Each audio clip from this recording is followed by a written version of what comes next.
rest of my stuff together, so I'm gonna cook for them. What do you mean by that? What do you mean you gonna cook for them? These men is working late. You know what time it is? I'm gonna feed these men. They ain't eat. Okay, them niggas pay for their game. They working for money, not food. Come on, dude. You know it's called hospitality. Like, be for real. Don't start with that insecure ass shit. Wool up, just wool up. That ain't hospitality. You doing too much. Man. Doing too much. Y'all eat tacos? Bruh. Nah, man, I'm good. Man, listen. Nah, y'all are good. I'm finna cook y'all something. Like, these men doing me a favor. What? You cook them some shit you want to. Boy, you ain't gonna do shit. Shut the hell up and keep paying these bills like you always do. Emotional, damn it. Don't forget who run this shit. Hell, you talking about? Fuck my phone. Stupid. I was trying to see folks.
The shit this song started this week.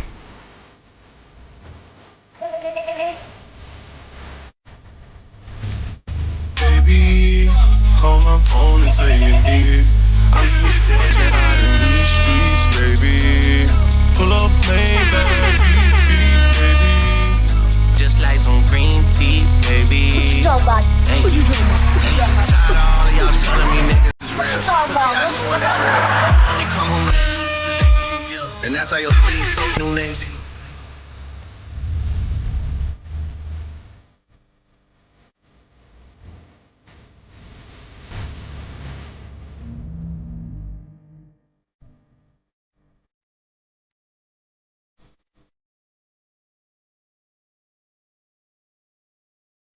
What you talking about?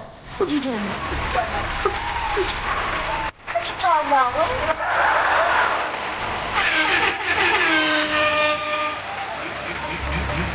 Raggedy bitch.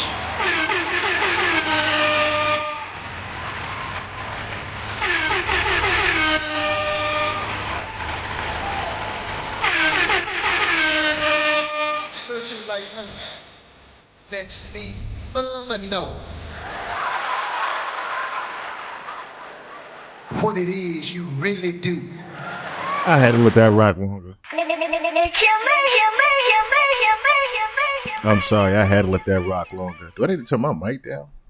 Am I too loud? I see my mic peaking like a mug. I see it peaking a little bit. Nah, I'm good. I'm good. It was peaking a little bit, but I'm good now. Welcome everybody. Welcome. I'm your host with the motherfucking most. Chill motherfucking Murray. You are now tuned to live from the spot. Shout out to everybody tuning in, not tuning in. You know how we doing, how we rock. I keep saying 7 viewers, they say 3 viewers. I don't know what's doing right now. Flash White, what's going on? I don't know what's going on. I know it's a Sunday evening, so it's a weird time frame. Some people it's 11:30, some people it's 10 o'clock, some people it's like 7. So I'm just here. Yeah, the jig is up. The jig is up. The boy done came back outside. And look what got him back outside. You know what I'm saying? That's one thing you have to admit right now. This song did some damage. Like, Iceman did some damage out there in the streets. I think we've been, the album's been out a little bit long enough for us to be able to fully say now, Iceman did some damage. It may have not did damage to Kendrick, like that, but it's done some damage in other places. We can't ignore that anymore. Okay, as much as people hate Drake, the damage has been done in a lot of places. So much that it brought this guy outside a little bit. You know what I mean? Like, of course, the Roots picnic was already planned. Jay-Z performance was already planned and things like that. But Jay-Z responding to this is what Jay-Z responding to a lot of things people didn't expect to. We're going to get into the breakdown of the lyrics. We're also going to be watching a little bit of the Roots picnic. I did find a video of it. Not just a clip of his freestyles everywhere. We got the so all right. I just realized that was my first one of the day. Yeah. So all right. So where can we start? I guess we can start with the picnic. Jay, you fucked me up because I was supposed to be surprising the people my next live, okay?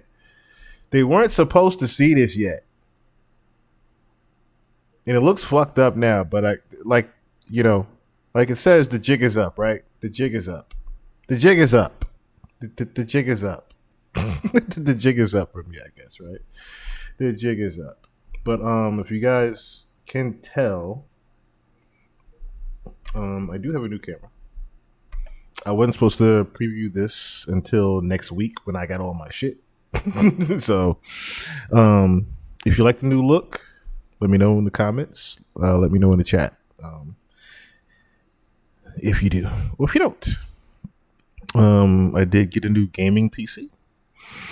Like I said, I'm just trying to make it look a little bit better for you guys when you guys come on to the lives. You guys, some things to look at in the background. If you don't want to look at the background, you just want to look at my ugly ass. I don't know. But yeah. I'm trying to make it look a little bit. Just clean. I'm just cleaning up my look. You know what I mean? Just cleaning up the look. And I was doing some research on camera quality and things like that. And the crazy thing is, I didn't even get a chance to really play with the features on this thing. This is pretty much as is. And I love as is right now. So I'll be playing with this a little bit more. I have a couple of other things coming as well. Like I said, the next pod, you guys will see a completely different look. I was trying to get that together for you guys. I have been telling you guys about that the past couple weeks, that we're going to have a new look for the pod. But I was trying to get all that together for the next pod. Unfortunately, this nigga decides to do a freestyle and stop the world, as he does. So we are gathered here today. It says, I don't know how long we're going to be here. I say it like that. Big Money, what's up? What's going on? I don't know how long we're going to be here tonight. I'm going to just say that. Because I always say, it's going to be a short stream. No, the fuck it ain't. No, the fuck it ain't. And we started early, too. It ain't going to be one. You caught the replay. I appreciate that, my brother. I greatly appreciate that. Yeah, like I said, the boy done did some damage out here. And like I said, got Hove in these streets talking now. Hove said a lot though. Hove said a lot. But as far as just, I think that has to be said right now, right? Before I get into the freestyle and things like that in the Roots Picnic performance, I think that has to be said. And I think that became more evident over the past week with Iceman.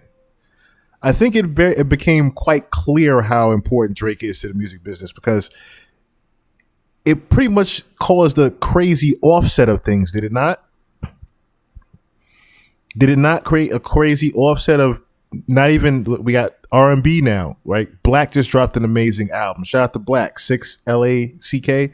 Black just dropped an amazing album, right? Just music in general.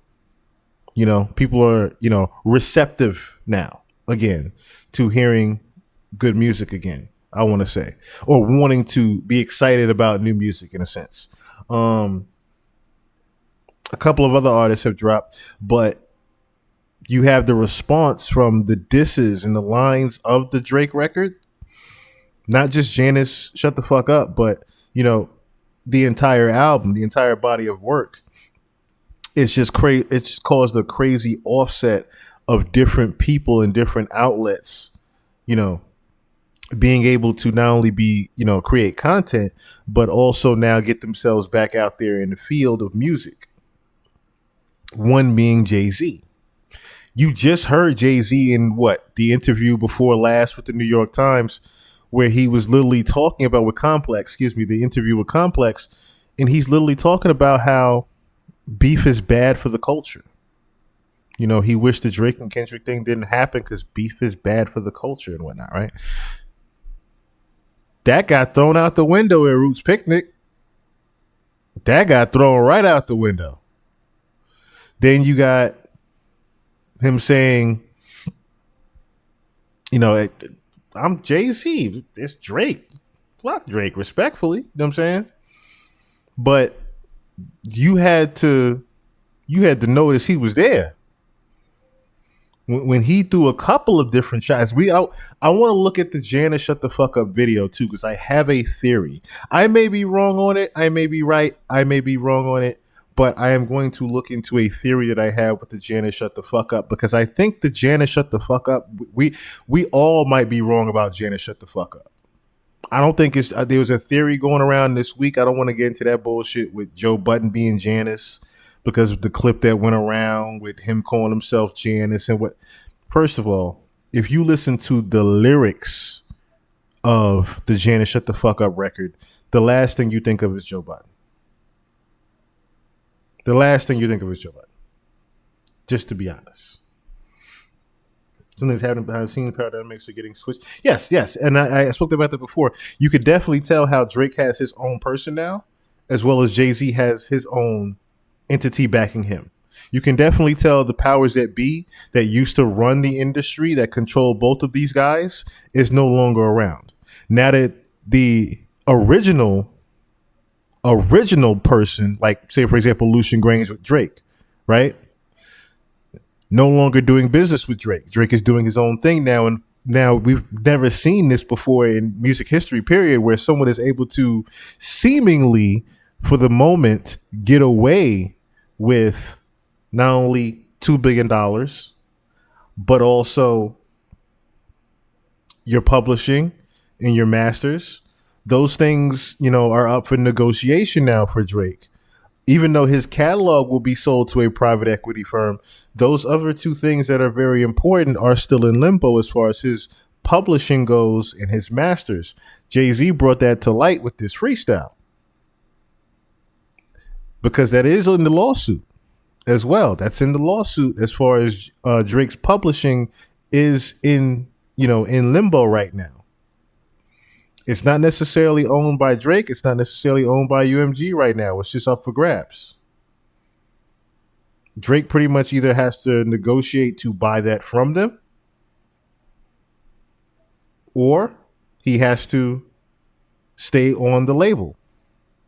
Because everybody is saying, "Oh, Drake skated off." No. He the thing is, he's still locked into that UMG deal. Everybody thought he beat the system by, finishing his obligation. Yes, he finished his obligation to UMG as far as creating music. Now, if Drake wants to do his own thing under the OVO print, he can do that. At the same time, if there is a Drake album to come out now, it can't come out. That is the catch-22 to this right now. Drake can drop as many records as he want, as many tapes as he want, as much music as he want. But as far as a album is concerned, that cannot happen. Drake cannot drop an album right now. That's why he dropped all three of those at once, because he knows now there's a longer fight with the business that's about to be at hand. There's a longer fight with the powers that be at hand right now.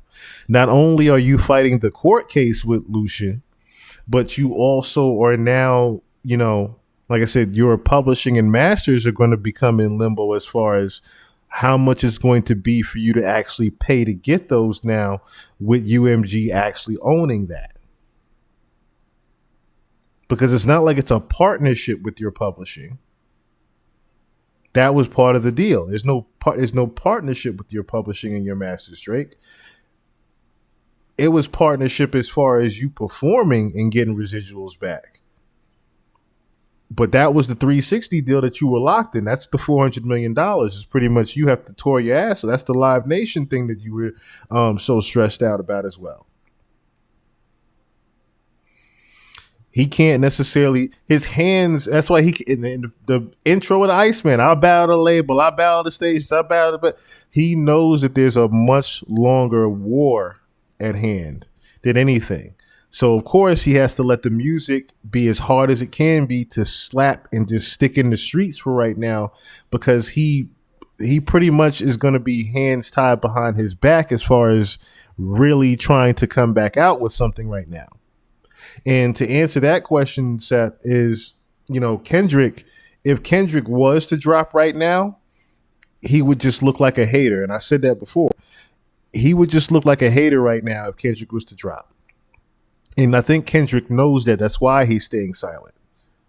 Because even now you see certain people that were Kendrick fans around the time and fuck Drake and whatnot. A lot of those people are now going back on the side of Drake. And they're saying, oh, well, we can't really listen to Kendrick's music. They've been making GIFs and TikToks and memes and whatnot of listening to Kendrick after Iceman. And people are looking disappointed in the videos. And it's like, dog, y'all ain't got to do all that.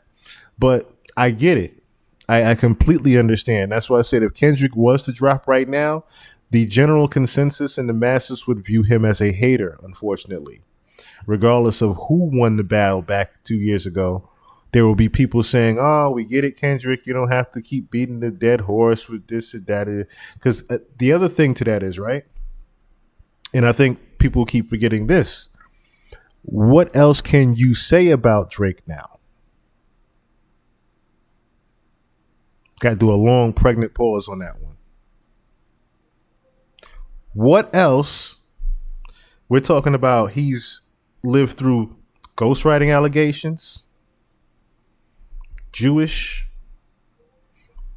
light skin, soft rapper, makes girl music. But what else we got?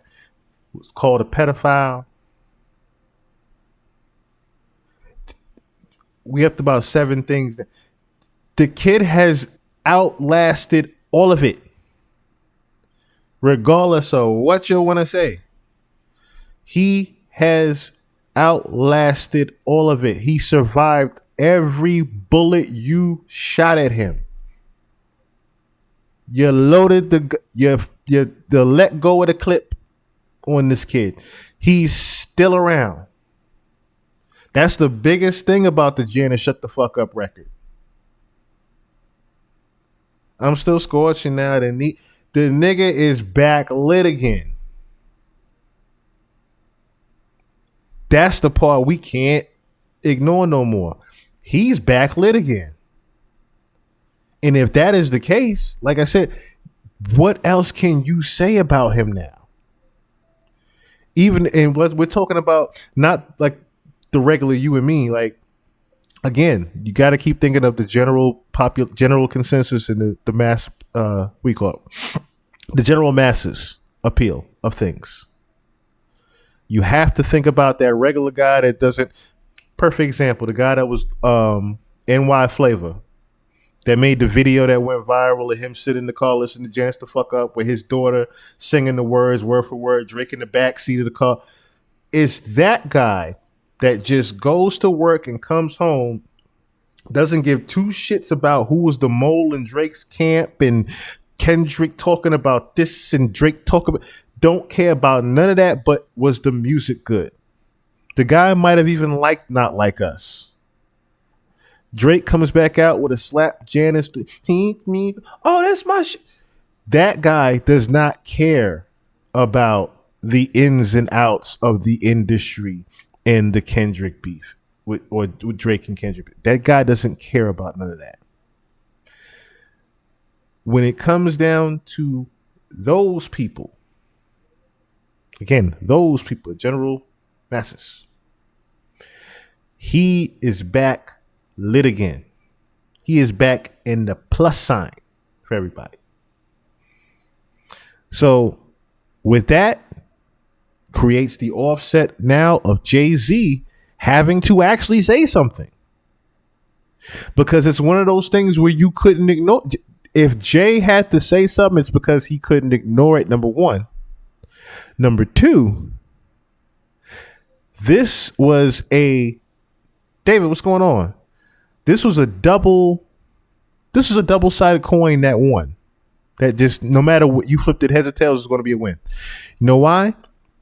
And I have to give a shout out to someone. I'm gonna give her flowers right now because it seems like the music business itself is trying to gear itself back up.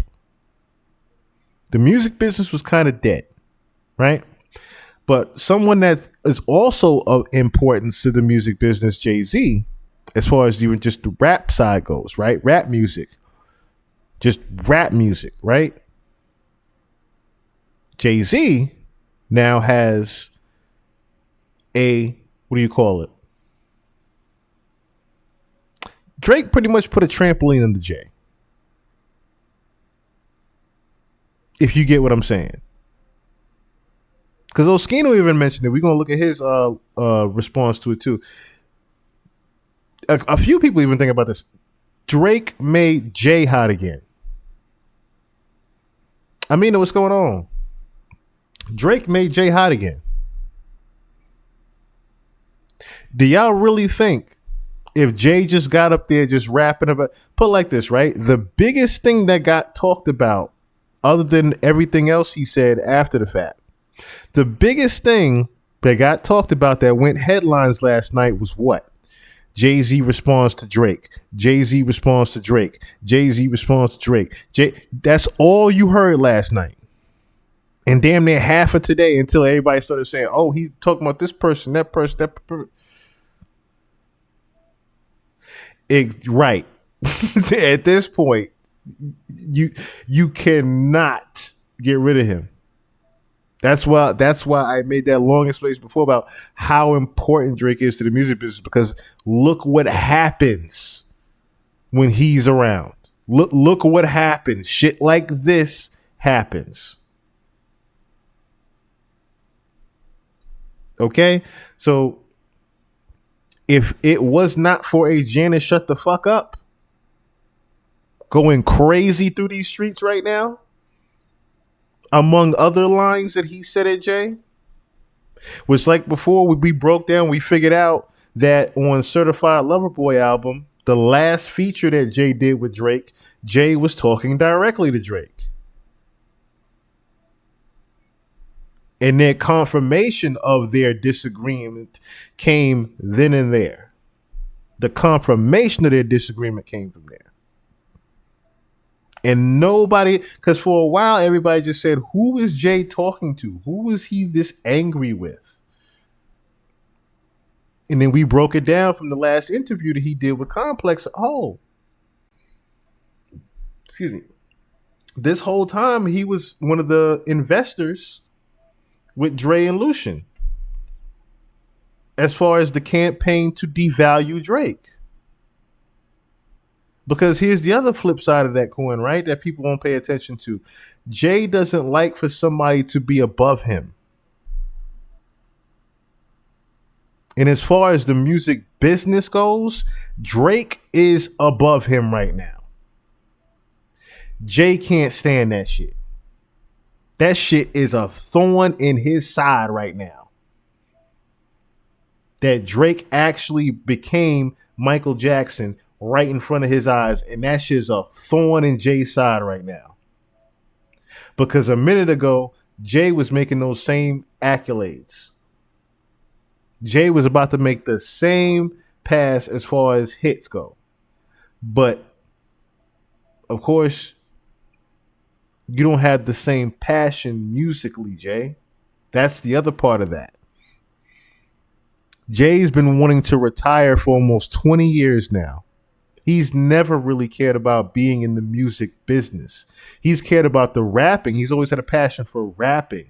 But as far as the music business goes, he's always had a disagreement for it in the system that is. He's always went against the grain when it comes to that. And that's why he's always wanted to just say, yo, fuck it, I don't need to rap. Nah, nigga, you need to rap. It ain't about you being a slave rapper. You passed that, Jay. You doing your own thing, supposedly. Because even that's subjective with all the information that we have. That's very subjective that you're not a slave yourself to the industry. Because if that's the case, you wouldn't have cared about this. But you have to come back.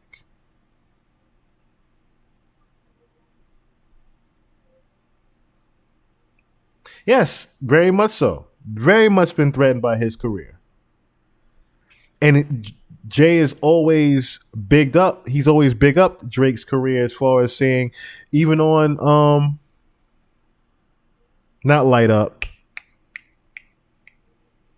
the joint that was on Blueprint 3. The very first feature that Drake had with Jay was on Blueprint 3. Off That. When he said it on Off That. No, it was Light Up. It was Light Up. So on Off That was the first feature they ever did. But Light Up, the second one they did on Drake's album, and Jay literally has a line where he says, Drake's up next. Let's see what he do with it.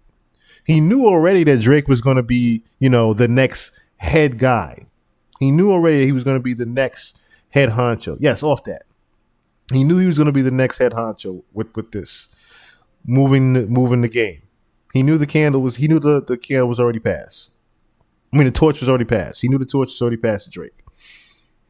Because the music business itself already didn't want. That's another subject in itself on how the business just slowly just moved Lil Wayne out the way.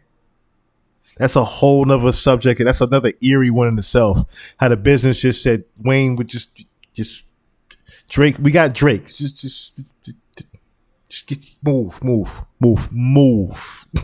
So, no, Star is Born as J. Cole. Star is Born as J. Cole. But yeah. Okay, so let's get into the Roots Picnic and the freestyle. I think I went on I didn't realize I went on for like a half hour talking about that. But yes, again, that this Iceman record has offset a lot of shit happening out here. Got the boy back outside. Just watch a couple of this actually. Let's so the intro to how he does this is actually important. Also look up on the left hand corner of the screen, god damn it, we back.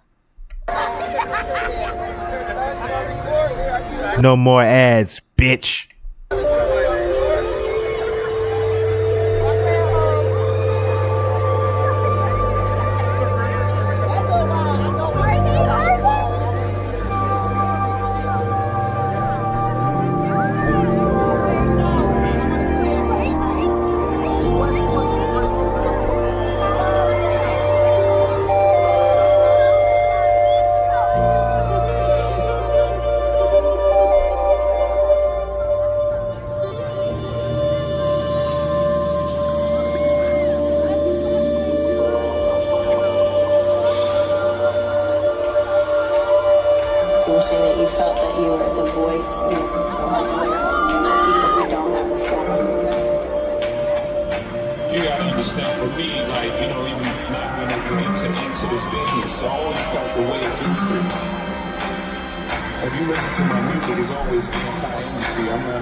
Night, you on the East Coast? Night, what's going on with you? You on the East Coast though? Night, or you on the where you at?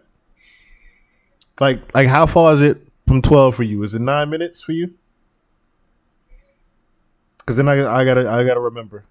Just let me know if you on the east side or not. That way I'll know in 9 minutes.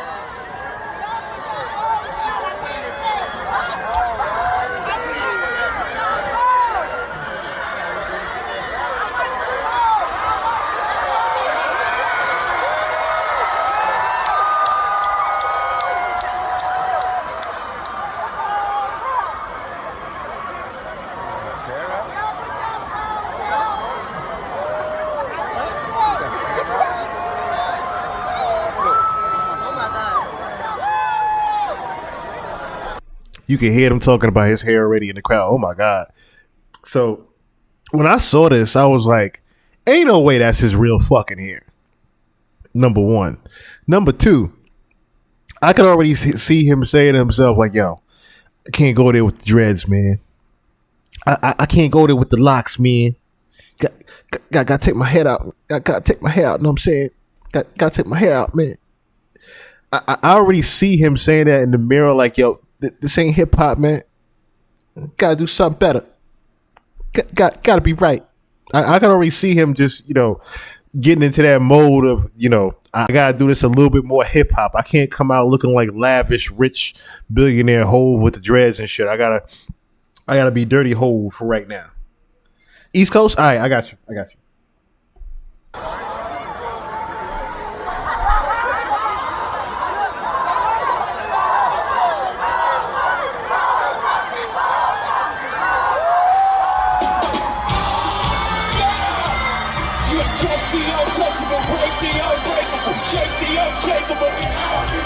Can't see the unseeable, reach the unreachable, prove the impossible.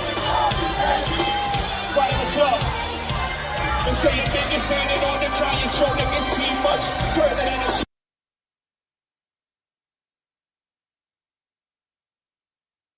feel with the perfect present. When I unwrap, you get rid of.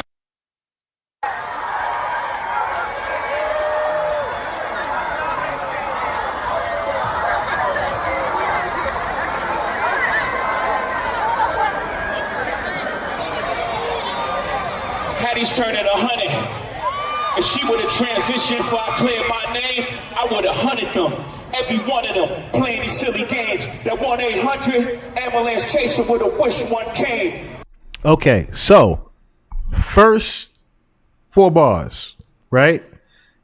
Because I know it's a lot of people have missed a lot of different things. I need to be off camera for this one just so we have focus here. Why's he dressed up like Eazy-E? That's a good one. It's Basquiat, actually. He's representing Basquiat. Basquiat was very anti-government, and that's who Jay-Z has always idolized and tried to be like, as far as his viewpoints and things like that. Basquiat was very anti-government and anti-system and very rebellious. So that's pretty much what Jay-Z is portraying here. But first 4 lines, he goes in, rest in peace to Patti LaBelle. Was it Patti LaBelle? He's talking about? I think he's talking about Patti LaBelle. I believe he's talking about Patti LaBelle. Let me see something. He's talking about Patti LaBelle? Not Patti LaBelle. Patty, I forgot who he's talking about now.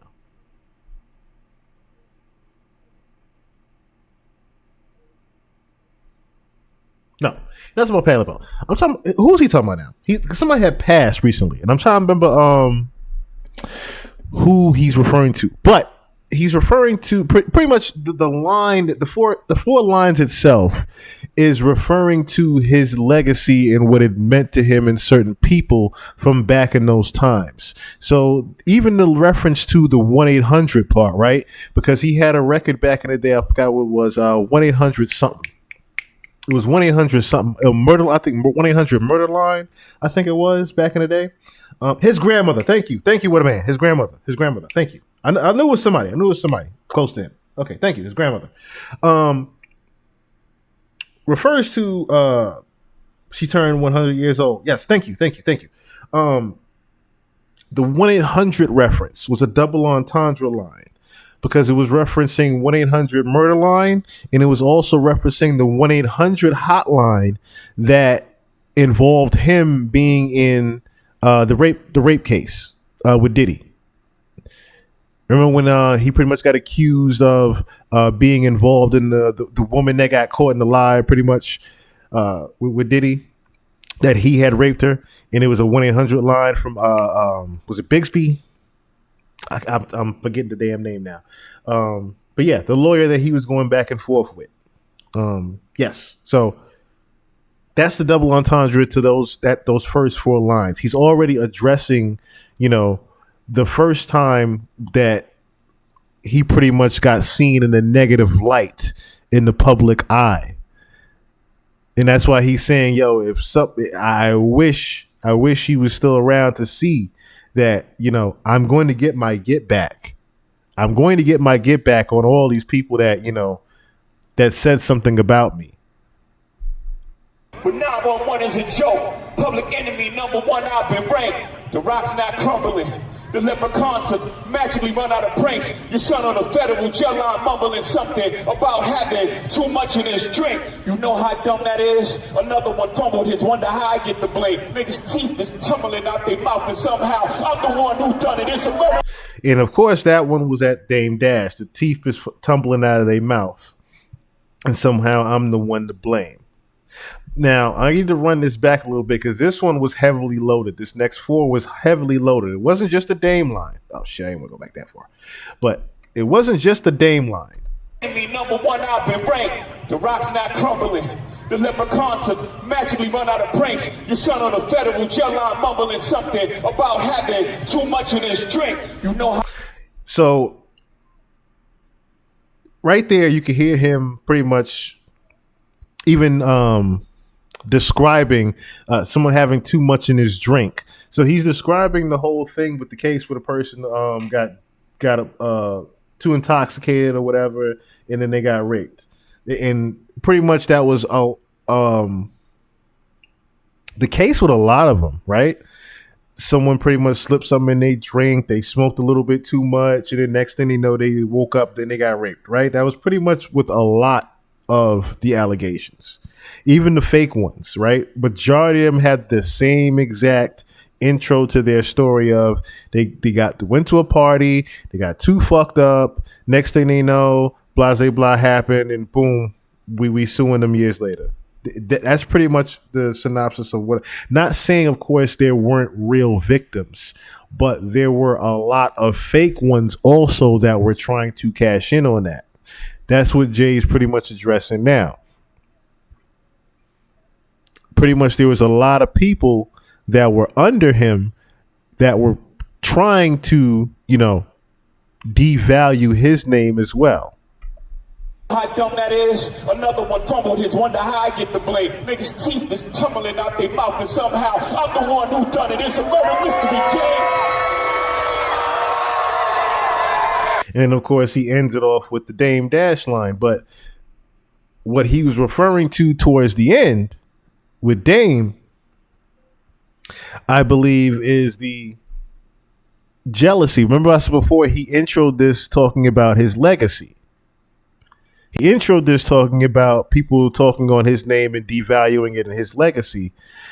He ends the 8-bar stanza talking about Dame Dash doing the very same, the person that actually, you know, started the legacy with him, right? The person that started the Jay-Z legacy with him is Dame Dash.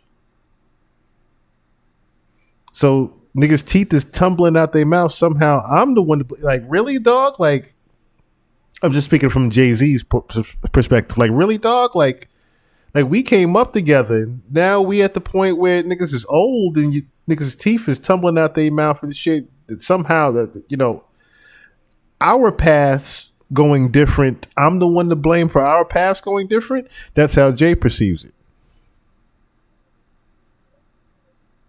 Like, how you gonna talk about me with all the shit that we've been through? That, like I said, how Jay's perceiving it. I know already, of course, I'm not looking at it like that. I'm looking at it like that. Kind of fucked up for how what happened with Dame. But again, how Jay looks at it from his point of view with this rap is, damn, how you going to talk about me and we came up together type shit to the point where you this old and your teeth is falling out of your mouth. Why or how are you even fixing your face to talk about me?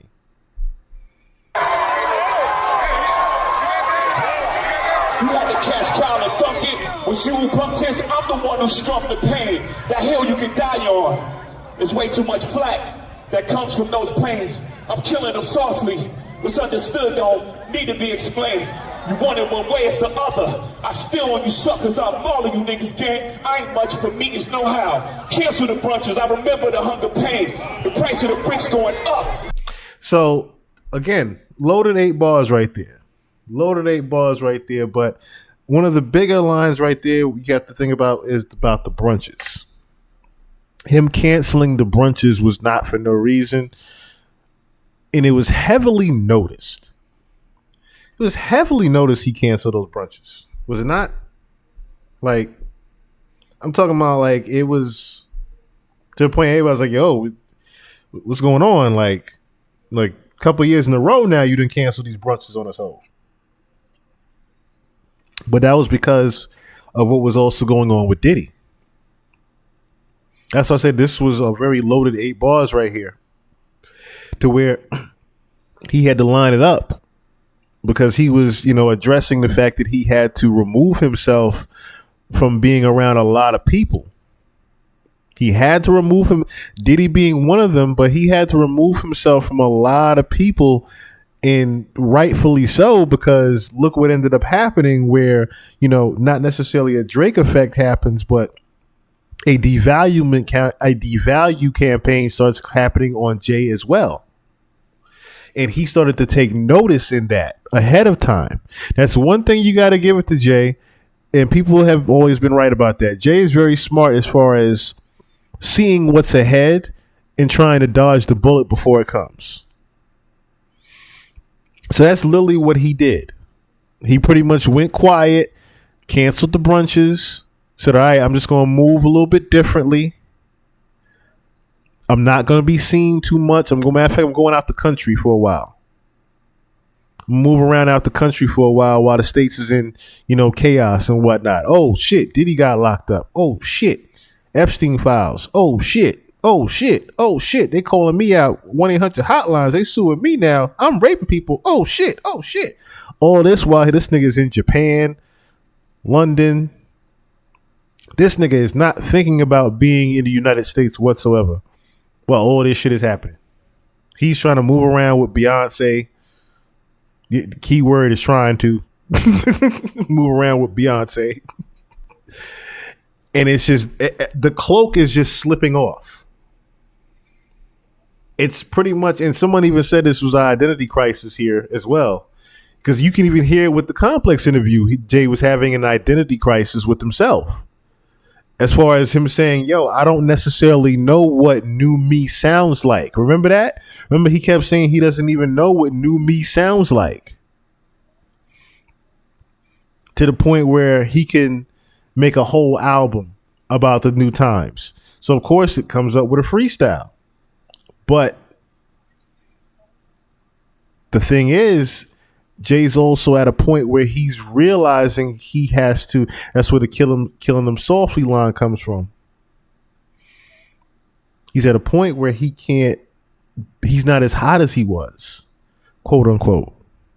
He's also at a point of Jay is 60 years old. Like, we're looking at the first superstar 60-year-old rapper. Are we not? Like, Artemis Flair, what's going on? Oh, happy birthday, Nighty Night. Happy birthday. Happy birthday, Nighty Night. Happy birthday to you. Juice Man, what's going on? But yeah, that's what the line "kill him softly" comes from. He's at a point now where he has to realize he has to like kind of step back from things. He has to kind of step back from things and just, play the sideline a lot more. He can't be on Front Street. And at the same time, while he's not on Front Street, he's still able to do what Jay does as far as his business is concerned. And money is still being made without him having to be, as he looks at it, a slave to the music business. And like I said, as he looks at it. But then you always have to come back to this. You still always have to come back to this. And you don't necessarily have a choice but to come back to this. Like I said, that this whole thing, this whole freestyle is almost a reflection of where Jay-Z is at as a 60-year-old rapper right now. It's gonna cost you a beat to even say my name.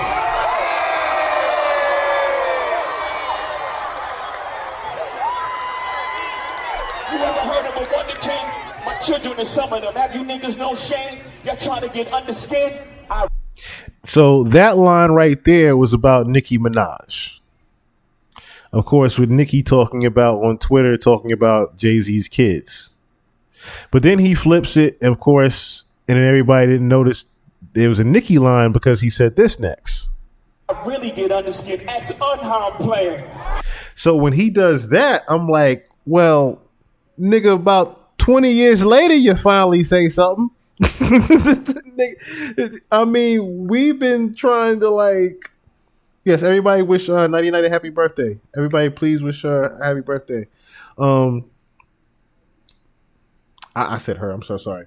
I'm not sure. I'm not sure because I don't have a picture, so I'm not sure. I did that before where I was like, I said a her and the person was a he. Now there one person there was a he and it ended up being a her. It's like fuck. I need to stop just. So happy birthday, 99. Happy birthday to you. Love you. Everybody, please wish 99 a happy birthday in here as well. We not get off track here. So, line he was at right now. Oh, okay, yeah. Again, almost 20 years later, you now confirm you stabbed Rivera. I mean, you did it with a fork. It wasn't like you had an actual like pocket knife or, you know, like a shank. It was a fork. So that was another thing too, right? Like everybody kind of exaggerated that story. That Jay like poked him up with the banger and whatnot. No, it was a fucking fork. He stabbed him with a goddamn fork in his hand. That's all he did. He took the fork and jabbed it into his hand. That's really all it was. He didn't try to like poke up or nothing like that. He just put a fork in his hand. That's all he did for what he said. But anyway, yeah. All this time now, you just now confirming this Rivera shit. And the crazy thing is, everybody just completely missed him talking about I'm not bothered by Nicki Minaj talking about my kids, you know, as how I get under skin. And he just, you know, the double lines, as you call it. I got this one here. If y'all missed it, you know what I'm saying? It's all right. I got a punchline for y'all. With your thumbs again. Everybody think they're the ones insane. You're no maniac. Watch how saniac in my presence, nigga, shrink. I need a new therapist. This shit is not working. I'm truly on the brink. Y'all better not encourage him. Y'all don't want me to think these thoughts that I think. That nut ass nigga still stuttering. That was at Oskino. That nut ass nigga still stuttering. That was at Oskino. Now, I need to run this back here because I believe there was a line in here also about Ramir. There was a line in here about Ramir, and I didn't catch it at first, but I heard it earlier, and I was like, I wonder. So I'm gonna run it back in a second, but there was a line in here also about Ramir, the one that's been saying that he's Jay-Z's son, which I believe is, you know, he's telling the truth. He did say a line in here about Ramir. That chatty patty down on his luck again. So again, Chatty Patty was referring to Dame. So he said it about Oskino, the stuttering. And then he said Chatty Patty. Of course, Dame Dash always referred to somebody as a Chatty Patty. So that Chatty Patty down his luck again. Quest introducing me to Jaguar. I don't know why I still fuck with him. Now, when he said this, I said, okay. So you now confirm again. This was why I said this was a moment of realization of where Jay is at. And I don't think people, you know, paid attention to that. You know, him being 60 years old and being at a point now where he's only telling the truth. I think that's the part where Sloan Bella was so on the money with that. When I saw this afro look, I said, oh God, this is what Sloan Bella was talking about already. This is what Sloan Bella was talking about, where Jay is going to transition into a new look altogether, into a you got to accept me how I am type of thing. And he's going to start, you know, like I said, we're talking about somebody that is 60. 60 years old, Jay. Jay ain't got much time left. Jay is going to just start telling y'all everything. There's not going to be any more secrets. He's just going to be telling y'all everything. So even with this right here, Quest introduced me to Jaguar. I don't know why I still fuck with him. He's confirming Jaguar right. So everybody with the Jaguar with lying, the nigga just in front of how many people just confirmed the Jaguar right? Not a Jaguar lying, not a Jaguar this, that Jaguar that. A funny pun at Jaguar right, just saying, hey, the Quest introduced me to her. I don't know why I still fuck with him. And that's it. That's all she got. Again, does that not confirm that the lady has been telling somewhat of the truth?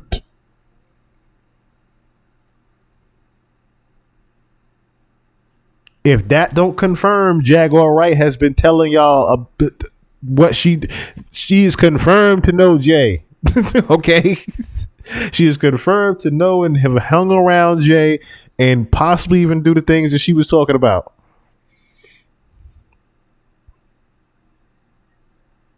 So hey, again, the jig is up. The jig is up. Drake as a Scary Hours 4. I would not be surprised, but that goes back to what I just said earlier. He can't drop an album. That doesn't mean he won't drop tapes and songs and what. He's gonna definitely drop some tapes. He's gonna drop some tapes. He just can't do a label album. Can't do a label album right now. Quest introduced me to Jaguar. I don't know why I still fuck with him. Pretty much confirmed Jaguar right. And that's all you need to know right there. He confirmed Jaguar right. And moved on after that.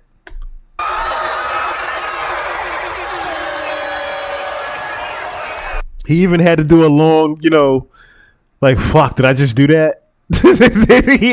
He even had to do a long stop. And again, we're seeing a different Jay appear on the stage. I want people to really pay attention to that. We are seeing a different Jay on the stage here. Of course, it's the same Jay-Z that'll always, make a moment about himself, take it as much opportunity as he can to make the moment about himself. But we're still talking about the same Jay-Z that is now 60 years old and at a moment of realization, like, fuck, I've done a lot. It's time to tell everybody everything. Fuck it.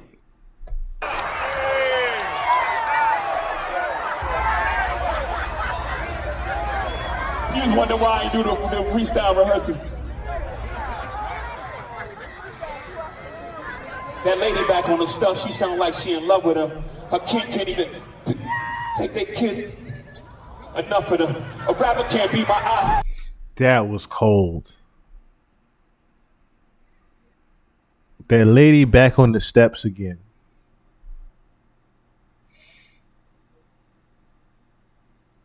Can barely pick her kids up. Enough of them. Hold on. Because I kept saying to myself, was that one another one at Nicki?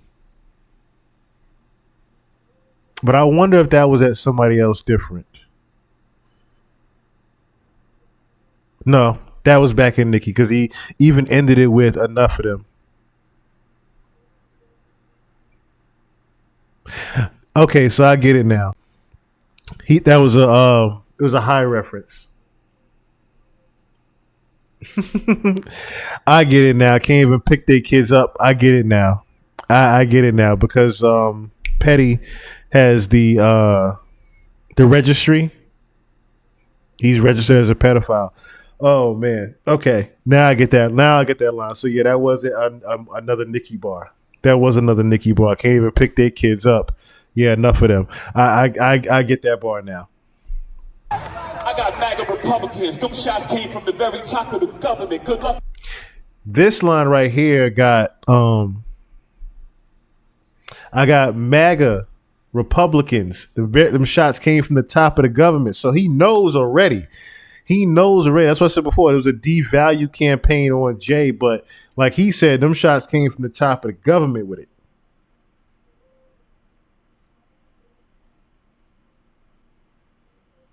"3D, what's going on? She back on that stuff again?" I don't think she stopped. I don't think she stopped being on that stuff.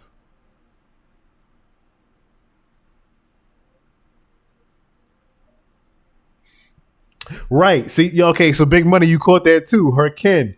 Yeah, Kenneth Petty. That's why I was like, what the fuck is his I couldn't think of his first name, but I remember Petty. But yes, Kenneth Petty. The pedophile that's registered. Yeah, even the hand gestures. Yes, I'm saying the hand gestures can't pick your kids out. So I was like, oh shit, that's another that's the fucked up bar about Kenneth Petty pretty much being in the registry. He can't necessarily be around children. So, so that's where that line came pick your kids up. Like, what? Enough of them.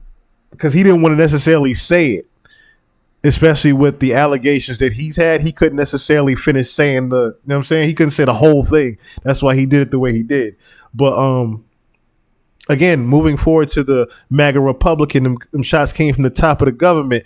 He's pretty much already acknowledging now, okay, again, devaluation campaign going on with Jay. There's a different level of power trying to devalue Jay. Remember, Jay is also a 33rd degree Freemason. Kevinism, what's going on? Yes, Ken and Barbie, a lot of double entendres. Yes. As I said, I gotta go through this freestyle at least 2 or 3 times tonight with y'all. At least just bear with me, y'all. I want to dissect the fuck out this freestyle because it's a lot in here. It's loaded in here. It's definitely loaded in here. The fact that he acknowledged the government is trying to, remove him. Even when we looked at the Epstein files, right, and we were seeing certain emails, and we was like, yo, why is he following certain people? I kept saying that. I was like, yo, why is he following Pharrell? Why is he following Pusha? Why is he following Jay? Like, why is he following certain people of interest? You could noticeably see he was showing up at their concerts. He was looking to see where they were going to be performing, where they were going to next. Not like he was going to all these damn shows. To my Jeffrey Epstein, not that he was going to all these fucking Jay-Z shows, but he had emails upon emails upon emails of where these artists were going to be. So I said to myself, it's got to be something where he's following these people somehow.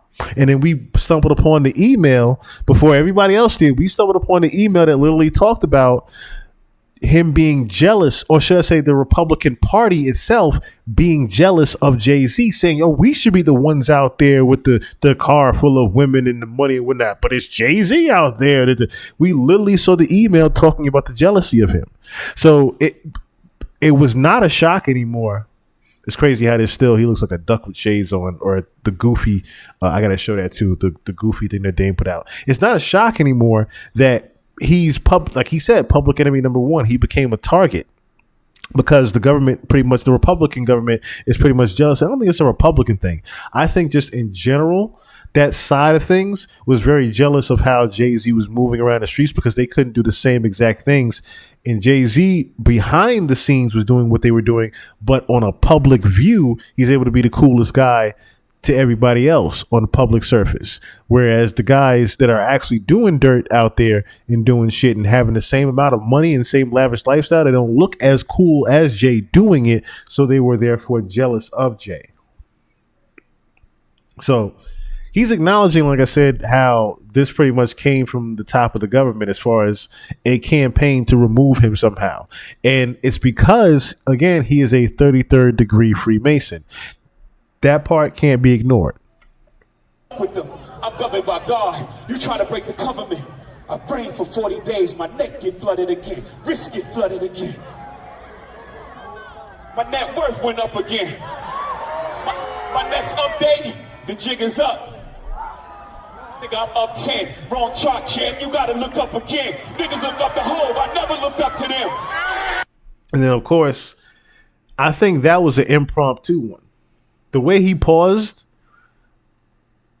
I felt like he was done with the freestyle, and he said, "Oh, let me not forget this." And then he added on the jig is up. I'm up 10. Wrong chart, champ.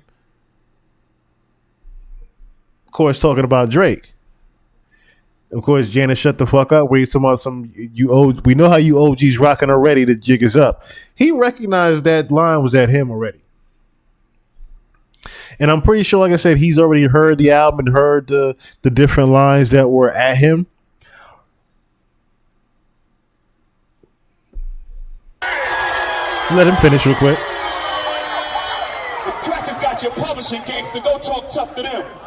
The crackers got your publishing gangster. Go talk tough to them. So pretty much acknowledging the fact that UMG still has his publishing, his masters, like we talked about earlier.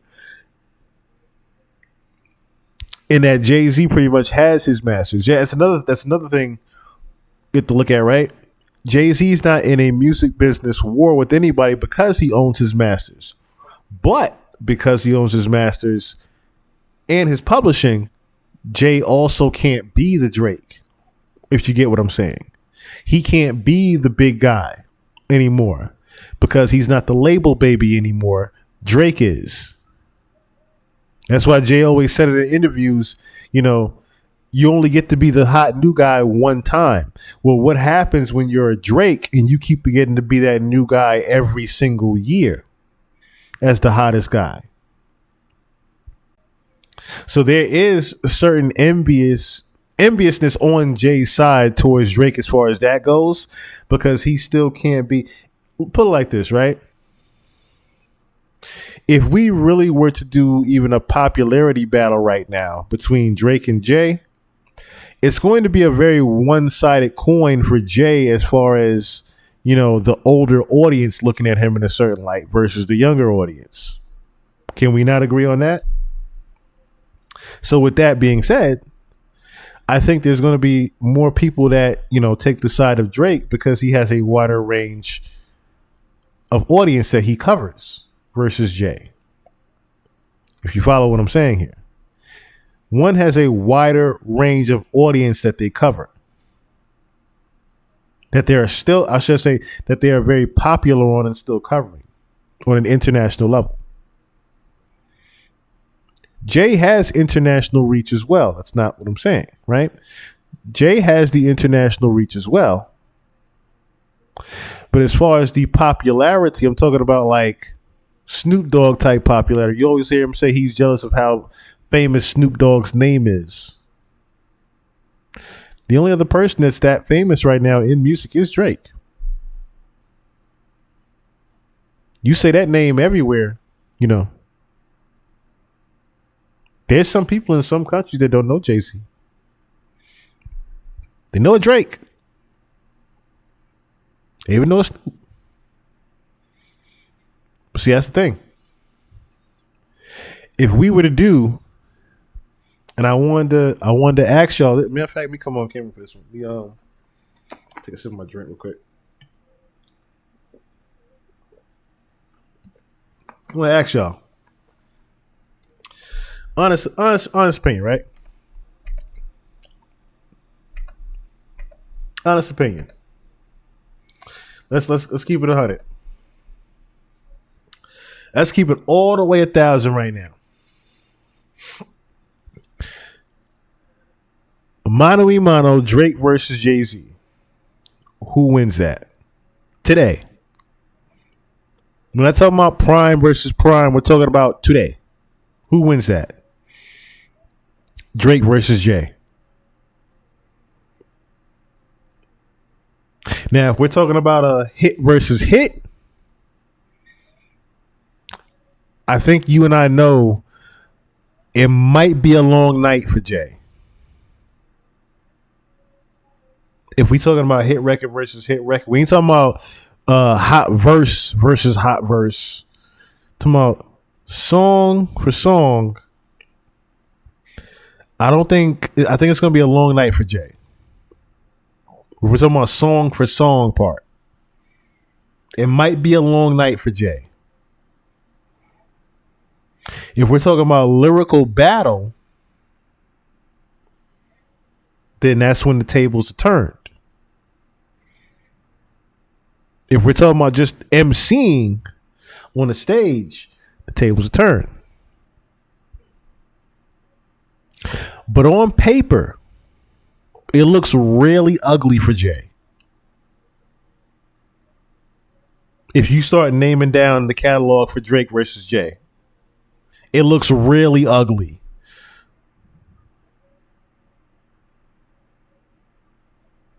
And Jay's been around for almost 40 years now. 30 years, excuse me. Jay's been around 30 years now, for going on 40 years. Drake's been around for 15. Jay Porter, what's going on? Yeah, even in the verses. If we talking about even in the verses right now.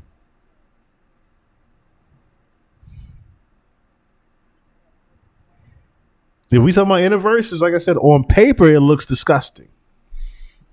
What'll happen on stage, lyricist versus lyricist, is a different story. Because like I said, then you messing with Jay's playground. If we're talking about on the stage and MCing, you talking about a different beast. But if we talking about on paper, Jay-Z versus Drake, it looks ugly for Jay. It would be a long night.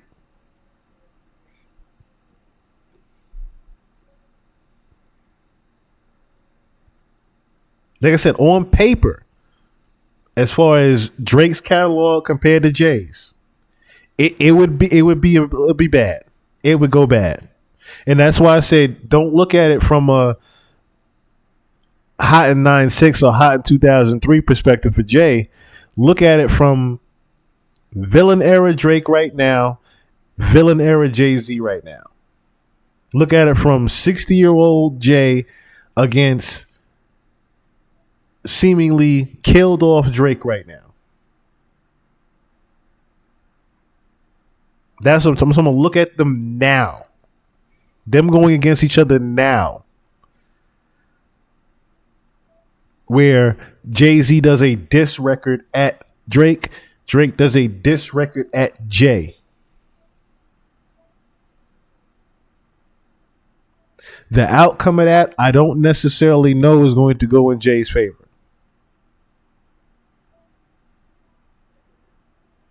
Is what I'm saying. And that's why I said the general masses matters. That part matters. The fact that Jay even had to say something at all shows that Drake has some type of power that got up under his skin.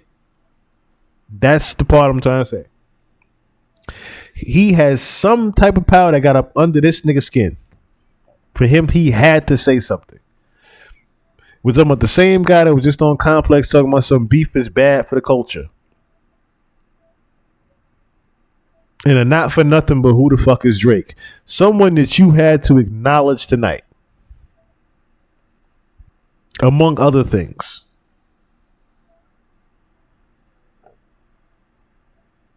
I want to go back through this freak. I know, like I said, he's getting to the end now. Don't talk success to me. Them niggas is workers. In perpetuity is how your contract is worded. Don't make me go man.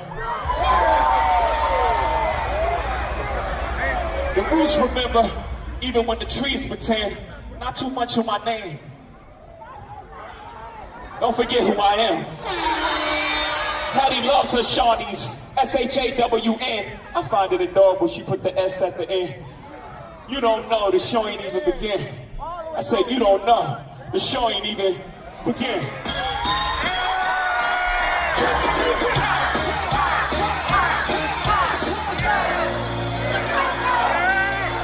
Okay.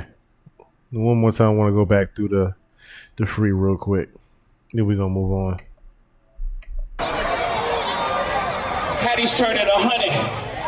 If she would have transitioned before I cleared my name, I would have hunted them. Every one of them playing these silly games. That 1-800 ambulance chaser would have wished one came. But 911 is a joke. Public enemy #1, I've been ranked. The rock's not crumbling. The leprechauns have magically run out of pranks. Your son on a federal jail line mumbling something about having too much of this drink. You know how dumb that is? Another one fumbled his, wonder how I get the blame. Niggas' teeth is tumbling out their mouth and somehow I'm the one who done it. It's a murder mystery game.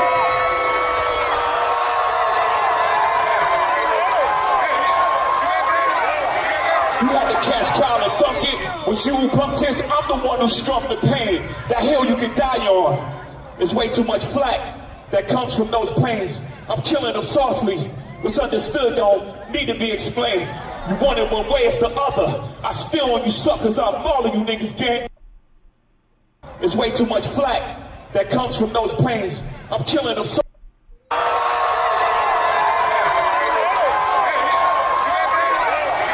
You had to cash cow and thunk it. With you pump tents, I'm the one who strummed the pain. That hill you can die on.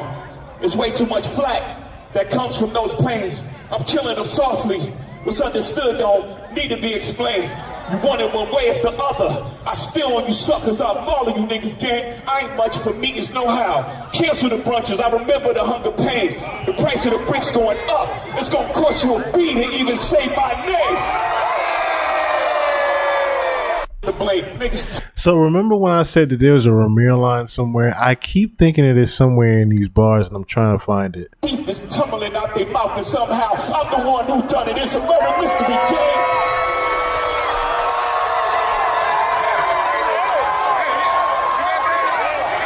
You had to cash cow and thunk it. With you pump tents, I'm the one who strummed the pain. That hill you can die on. There's way too much flack that comes from those planes. I'm killing them softly. What's understood don't need to be explained. You want it one way, it's the other. I still on you suckers, I'm mauling you niggas, gang. What's understood don't gotta be explained. That's why I feel like when he ended it like that, there's a line in there somewhere where he is confirming but not denying Ramir. There's another one fumbled his, wonder how I get the blade. Niggas' teeth is tumbling out their mouth, and somehow I'm the one who done it. It's a murder mystery, gang.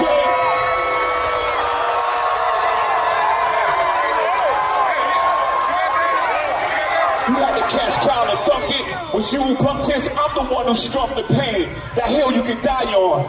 There's way too much flack that comes from those planes. I'm killing them softly. What's understood don't need to be explained. You want it one way, it's the other. I still on you suckers, I'm mauling you niggas, gang. I ain't much for me, it's no how. Cancel the brunches, I remember the hunger pain. The price of the bricks going up. It's gonna cost you a beat to even say my name.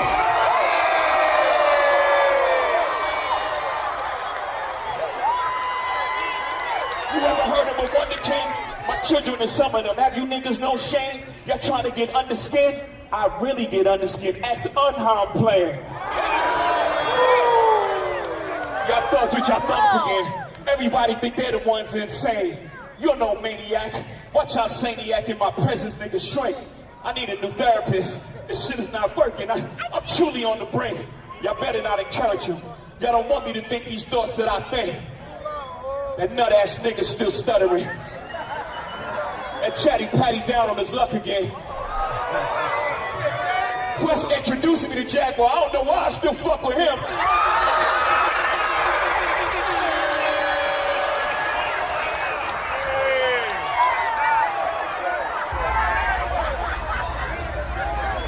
You wonder why I do the freestyle rehearsals.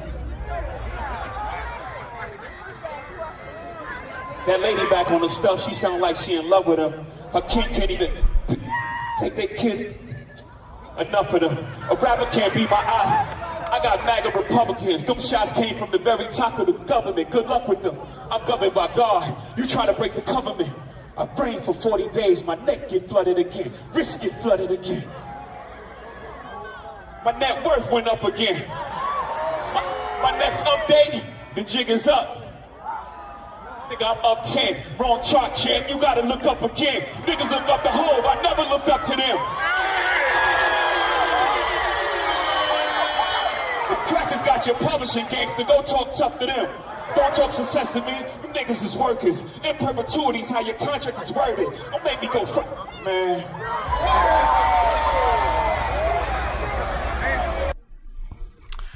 Okay. In per.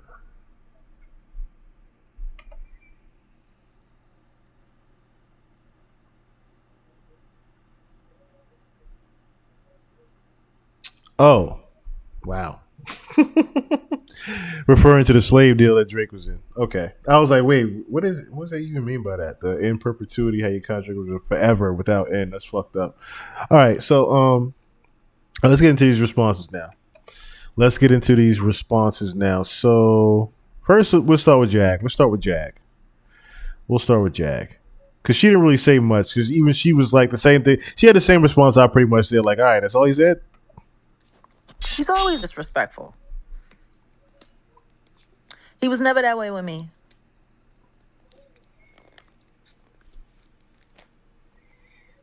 I saw him be that way with a lot of people. He was never that way with me. And clearly there's still a lot of respect there because for real, I was really thinking when I got the phone calls and all of this shit and everybody, oh my God, Jake, this is bad. He's doing this, he's doing that. I'm like, the fuck did he say? See what I'm saying? Same thing I said. Like, you would have thought even him acknowledging Jaguar, he said some crazy ass shit. He said some respectful, playful shit like, yeah, I remember Jag. Damn it, Quest. Yeah, I remember Jag. Look at all the shit she said about me now. Kept it real respectful. Say shit. That's what pissed me off. You woke me up out of my sleep and he ain't even say shit. He just said my name. Ooh. Mufasa. You know what I mean? Like, That was funny. Because the nigga do look like Mufasa up here. The nigga do look like Mufasa up here. I can't help it. That's funny as hell. That's Mufasa. eh. They funny as hell. They saying, man, Meek Mill gotta stop letting Jay-Z send his ass off. It could be They worse. crazy. It could be worse. He could be in the backyard with Rick Rubin, fucking doing the bunny hop, wearing pink and blue. I know when you seen that, you was like, man, this shouldn't be another Philly dude doing Actually, this no, when shit. I saw that shit, I fucking laughed because that's exactly how all of the niggas who left Philly and went to LA, that's exactly how I swear to God, it used to piss me off. We would be in Philly and then it would be time to go out to LA to go work. And, you know, somebody who used to live in Philly, who moved to LA to work in LA for the labels and all of that shit, you run into them. When you saw the nigga last, he had on fucking fatigues and Timbos and Carhartt fucking caps and shit. You get out there, they dress like fucking ice cream cones. I'm like, are you fucking kidding me? But that's Mm. how it is, though. You know, like I said, I don't think people change. I think when they get the money and they get the success, they just start acting like who they really was always, you know? You can't act like that in the fucking projects. You can't act like that in the gutter hood. Niggas will fucking rob you, treat you. You know what I'm saying? They Yeah. will treat the fuck out of you. But once you get away and you get that bread, then you can be yourself. You can be that dickhead you always wanted to be. That's really how it Mm-hmm. go. Well, you know what's funny? There's a bunch of other people that put up a bunch of requests. I'm gonna shake it. I'm just happy I got my little time. I'm gonna remove. Everybody been DM me like, man, can I talk to Jack? I was like, shit, Jack don't give a fuck. She ain't ducking no smoke. Shit. As far as I'm concerned, ain't none. Mm. If there is some, I must be wearing goggles because I'm seeing just fine. And with that being said, that was pretty much Jaguar's response to that. Like, he didn't say anything. All he did was acknowledge me. And it's like, okay, he acknowledged me. Which I thought I was lying. That's pretty much how Jaguar looked at it. Like, what, I thought I was lying all this time? That's how she's really taking it. Like, oh, so now I'm getting to see who thought I was lying. For real, for real. Because now those are the people that's come with the, oh, what's up to Jab? Those are the people that thought she was just a hypocrite. She was a lying crazy bitch all the time. Until Jay actually acknowledged her. Vince, what's going on? Eros, what's going on? I missed a couple people be up in here. The question is like asking who. Matter of fact, let me move over here real quick. Let me just look at this real quick because I can look at this. Just that the chat doesn't update too good. Doesn't update too good with the YouTube. I gotta what do you call it? Integrate the sync to Twitch. Gotta sync Twitch. So for those that do want to watch on Twitch moving forward, you'll be able to see me on Twitch shortly. Think she's rubbing elbows with him. What made him mad?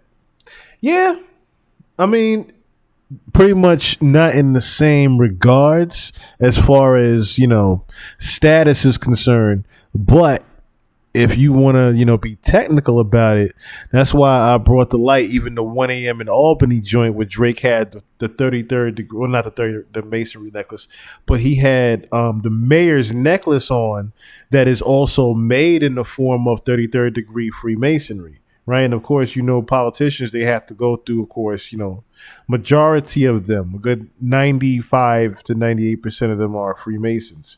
That's just how the world works.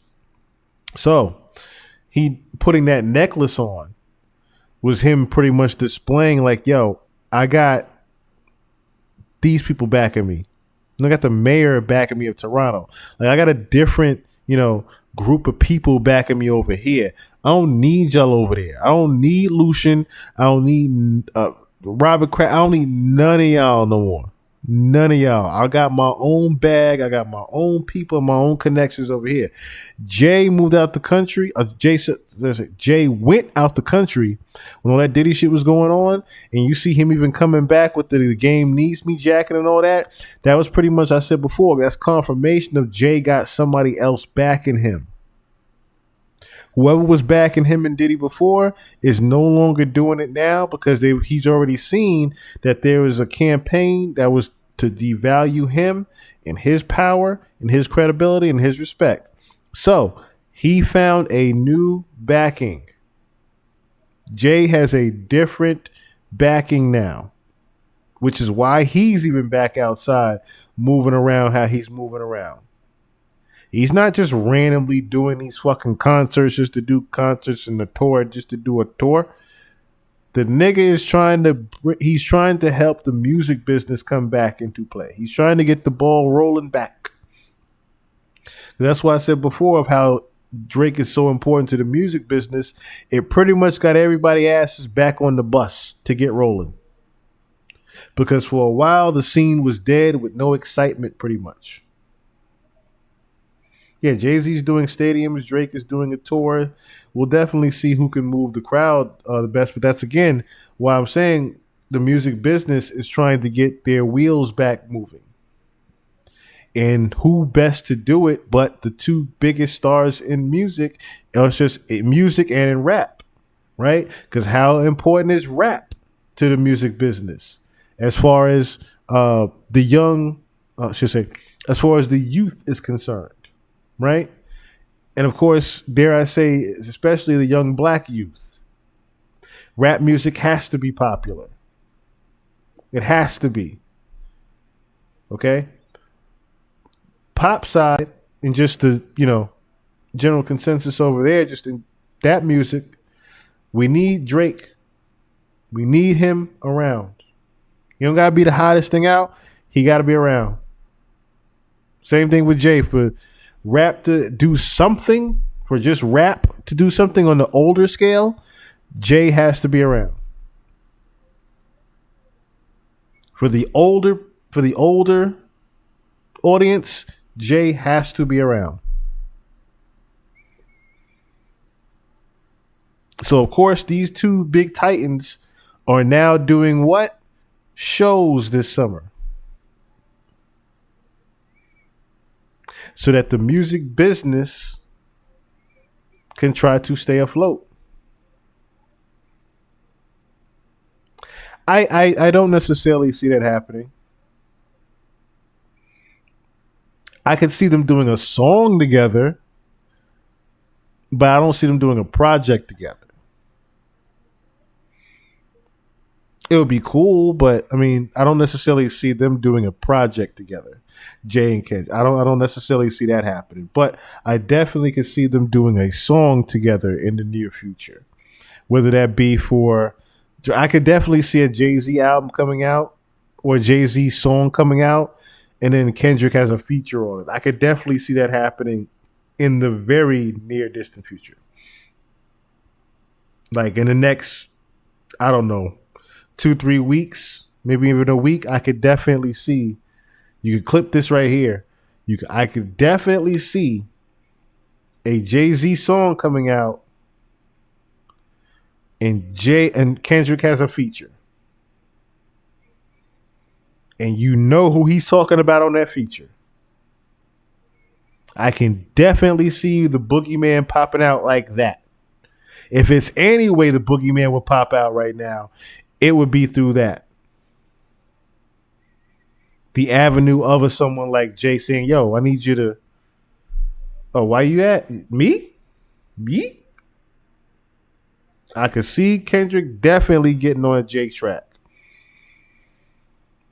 I can't even say I look at it the other way around where Jay jumps on a Kendrick track. Because Jay's not at that point in his life right now. He's at that point in his career right now to jump on where he would jump on a Kendrick track right now. So when he did it for the Don't Kill My Vibe, that was one of those Jay is just feeling the record. It's a hit record that's out. He'll jump on it that way. But as far as him just jumping out with a Kendrick a feature on Kendrick Lamar's album, I don't necessarily know how that would, I don't know how that would go. Like I said, I don't see, 60-year-old Jay doing that right now. Just to be honest with you, I don't see him doing that right now. So, let's look at Oskino.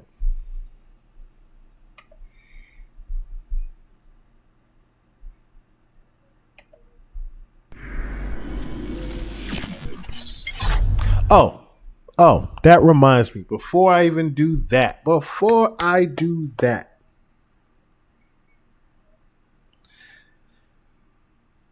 this was pretty funny.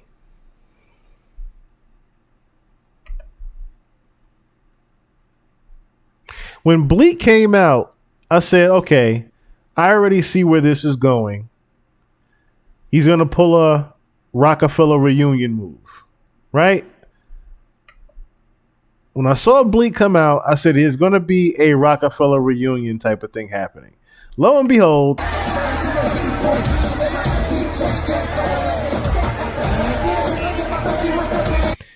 he finds Petey fucking crack. I said, where in the fuck did y'all find Petey fucking crack? What block did y'all find this nigga at? Who dug him up? I said that can't be Petey crack on the goddamn stage right now. Cause that should be that's the least talked about thing of the night that I wish people would have acknowledged.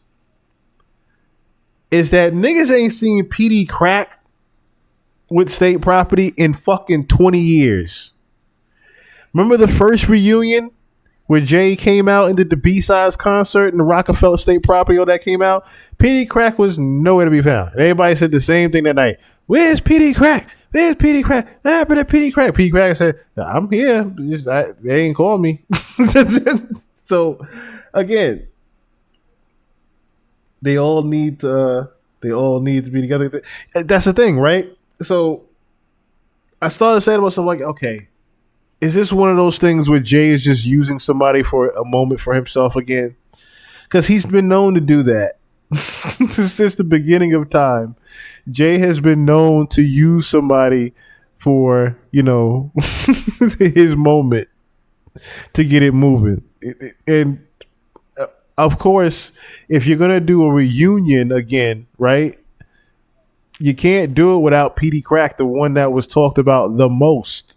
Like, as far as where is Petey Crack at for State Property? Because he was always the biggest what if story out of them, right? Because everybody, Petey could really rap. Petey Crack could really rap. And, People wanted to see him successful. But, you know, like the rest of state property, even Young Guns, you know, fell to the wayside. Unfortunately, you know, PD Crack, he really, after Flipside, you just never heard nothing from PD Crack again. Until tonight.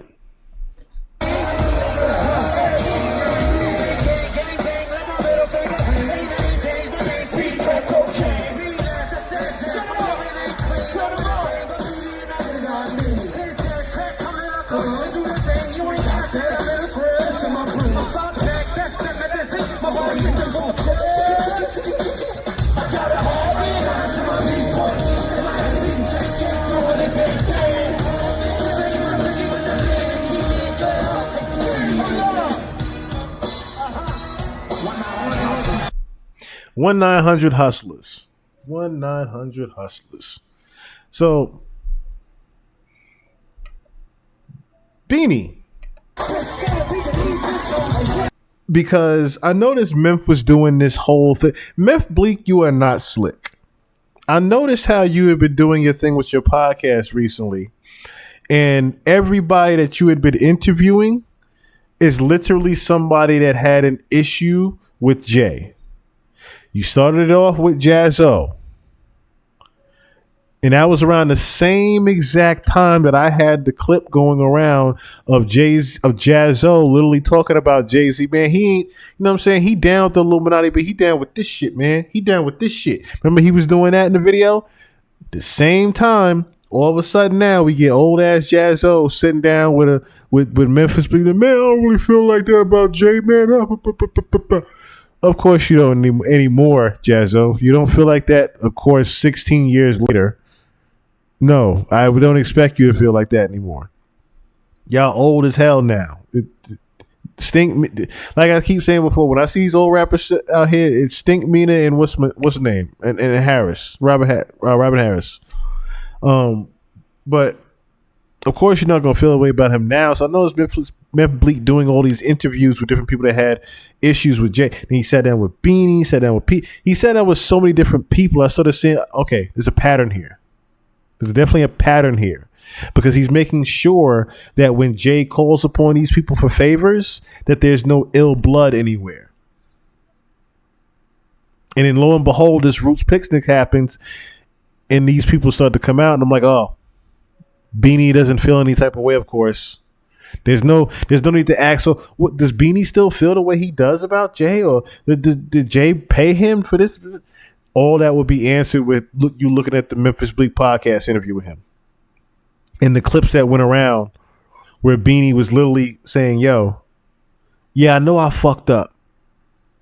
I wouldn't have fucked with me neither. I wouldn't have paid my lawyer fees neither. I fucked up. Literally just making clips of each person pretty much admitting their own guilt to Jay.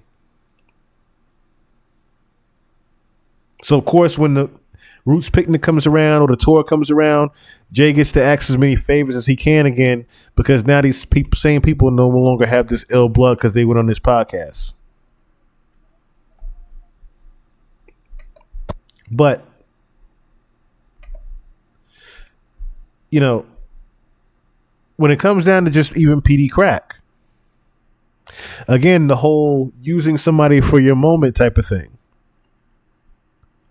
I started asking myself, is he going to be, you know, is this another thing where after this performance, because the story went, Beanie said in the interview with Matt Hoffa, no, young Chris said it while they were all sitting together, like, yo, Jay called us to go to the studio. We just fucked up and didn't go. He called us to go to the studio that night at the B-Sides concert and we fucked up when we didn't go. That came out there. That was their own words. Now I have to ask myself: is there a situation where Jay gave that second chance again and asked them to do something after this? Like, what is to become of this state property reunion now? Is it going to be like what happened with the B-Sides concert, and we just see these niggas do a reunion, and we don't see them again for another 10 years?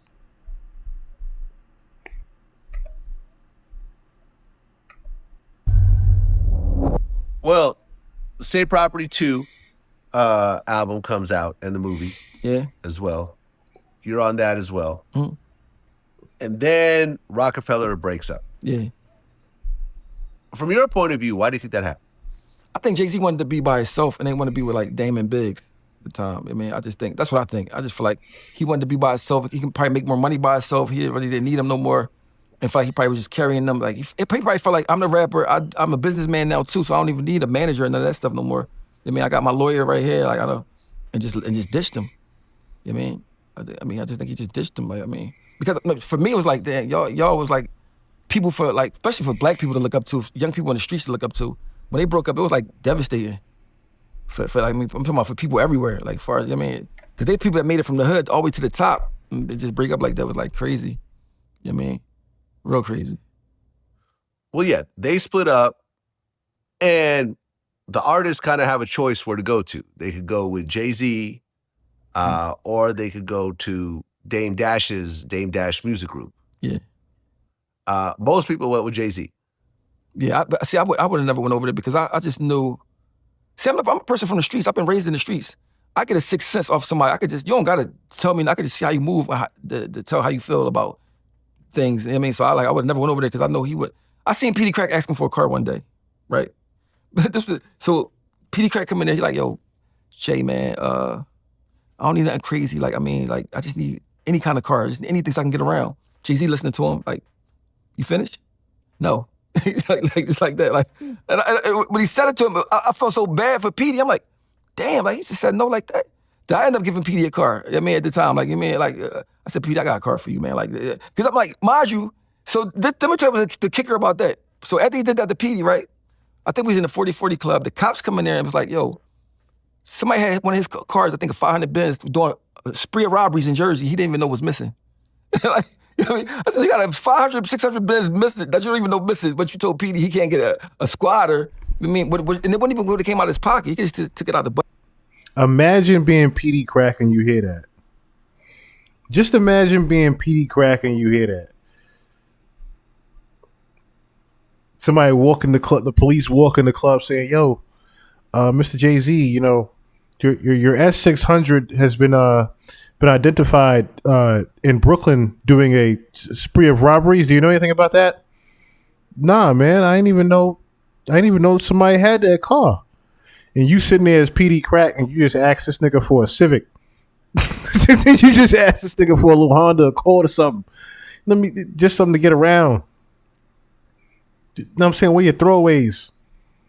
You got a whole S600 Benz out here doing robbery sprees that you done lent out to somebody. And I'm sitting here, your artist, on the bus, asking for rides from Moschino. Nigga, help. I'm wondering now on that stage, did Petey ever get that car? Did Petey Crack ever get that car? Did he ask for it again? Budget, whatever. And when I see stuff like that, it made me like, I don't understand that kind of stuff. You know what I'm saying? So I was like, oh, damn. And then it's different if he said, well, I can't do that right now, Pete. He's like, no. Like a hard no. I'm talking about one of them hard no's. Like he couldn't wait to say no. Like, you know what I mean? Like he was waiting all his life to tell him no. You know what I mean? So I like, I just don't know nobody that'll treat their artists like that. You know what I mean? Well, but to be fair, like, this is one of the owners of the label. It's not your parent. You see what I'm saying? He gave all you guys opportunity, and ultimately, it's up to you guys to run with that opportunity. You see what I'm saying? It's not up to him to continuously. No, that's not continuously. More. So if you had an artist that had a budget, you wouldn't let him get a car. Like if he needed a car, like I mean, see, my thing is this. You see, I'm from the streets. Well, but they let you use your budget for your legal bills. No, see, this is the thing. You gotta understand this. I never said I needed money from him. I never. See, people could get this confused. You heard I gave Petey a car. No, see, that's the thing right here, right? Fuck all that being from the streets part. Fuck the being from the streets part. Fuck from a CEO standpoint. I gave you an opportunity standpoint. What happened to being a good fucking person to your brother, yo? What happened to that part? Like if I got it, you good still. Like that's another reason why I'm looking to upgrade things that I'm doing is because I want to be able to give back and look out for those that looked out for me. That's one of the biggest reasons I'm upgrading and investing things right now and upgrading how the podcast looks and things like that. I want to give back to everybody that looked out for me. I want to be able to get. I'm saying I'm not even going to tell y'all, but I'm saying it felt good when my mom called me today and said, "Yo, can I get da da da?" And I just said, "Okay." It felt good to be able to do that. Like, if I was in a position of where Jay is at that time, yes, PD Crack can have one of my cars. He doesn't even have to give it back. He doesn't have to get it back. I'll just get another one. The money I'm gonna spend at the club tonight, hey, P, go get a car. go get a car. Just go get a car. Because you have to look out for people. You advance your blessings that way. You always have to. It's good to practice good karma. Fuck the business part of it. Just practice good karma as a good person. Trust me when I tell you. My dream was to always have a $10 million fund for my family. Of course, I'm nowhere near there yet, but that's still a dream of mine to have a $10 million fund. And that's probably not even a lot of damn money. You know, just saying that right now, $10 million fund for your whole family. That could be a lot of money individually, you know, or I should say contractually, not contractually, as a whole, I should say. That's what I was going to say. As a whole, a lot of money for everybody. I wouldn't want none of it. It's for everybody else that wants to just, you know what I'm saying, dig in it. Get what you want out of it. You know what I'm saying? That's my dream before I go. Have a $10 million fund for the family. You know what I'm saying?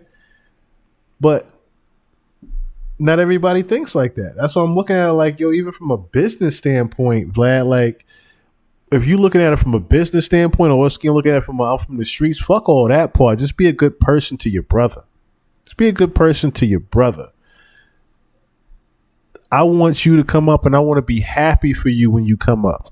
Just like when I come up, I want you to be happy for me. Be happy for me. Be happy for me. Because when you get up and when I bring you up too, I'm going to be just as happy for you too. I was cool. I never asked for nothing. I mean, period. My thing was just about loyalty. My thing was about like, well, if I worked for this and I did this, shouldn't I get paid for it? I mean, like I would never go. I mean, ask for, I was rolling. I was doing good. Like, you know what I mean? So, but what I'm saying is this: if I got an artist, especially PD Crack is real, like, he's a star. You know what I mean? I got a 600 Benz missing. They just made me president of Def Jam. I could work a car out for you. Because mind you stealing all our music anyway. We don't get Universal taking all the music. I mean, we don't get. I can't even put "Been Down Too Long," one of my songs from Rockefeller, on Instagram. As soon as I put it up, like, you don't own rights to this. You know what I mean? So my thing is this: if you saying we a family and your young boy not driving, that make you look bad. I don't want to be a $100 million guy. My guy's walking and get on the bus. You know what I mean? Especially when I know if I didn't think he was worth it, I wouldn't have signed him. You know what I'm saying? So that's just why I said I didn't understand it. People always think of like, well, Jay-Z don't got to do this. No, he don't got to do nothing. But when it's not even coming out your pockets and it's something small, if I could give him a car, how you can't give him a car? That was my thing. You know what I'm saying? So like those things like that. Mind you, I never said nothing about me. They always think I'm complaining for me. I don't complain for me. I was cool. But he did what he had to do for me. I made it work. I made him do what he do. You know what I mean? So not that, just a simple fact that if somebody's taking your stuff or using your stuff, why you can't just give them 5% of it or 3, I mean, anything, I mean, something like that. And why you act like you care about, my thing is that Jay-Z could have said, yo, I don't fuck with y'all, I'm signing y'all for a text write-off. He could have said anything. We wouldn't have gave a fuck. I mean, but when you say we family and this, that, and the third, it's like, I mean, you leading, and we young guys, that right now wouldn't care. When you're 21, I mean, from the streets, raised already dysfunctional, you looking at a person like, I mean, like they your family, and then you find out that ain't what it is, you be kind of heartbroken about it. You know what I'm saying? So again, I have to look at it from a different lens. Not gonna play that. I have to look at it from a different lens when it comes down to Oskino, because that's somebody that was not there, right? There's a car one too he did too. I want to see if I can find that. The one where he's in the car. There's one there where he's in the car. But yeah, if I'm Oskino and I'm seeing that, I'm like, well, damn. Like I didn't expect you to call me for the Roots picnic, but you went and got PD Crack, and I remember what you did with PD Crack. You know what I'm saying? I remember what you did with him. I remember what you did with the entire state property. See, there's little clips of here of him addressing it, but I want to look at. Yeah, let me look at this couple of shorts real quick. Couple of these real quick. I stole his shit from him on Been Down Too Long. People didn't even notice it. Go back and listen to Been Down Too Long. And listen to the verse he did. I told you, I stole some of his shit back, bro. I stole his shit back. And as soon as I stole his shit back, that shit was on the album. My first solo song on the album. I said, damn, I gotta steal his shit some more. I stole that nigga shit back.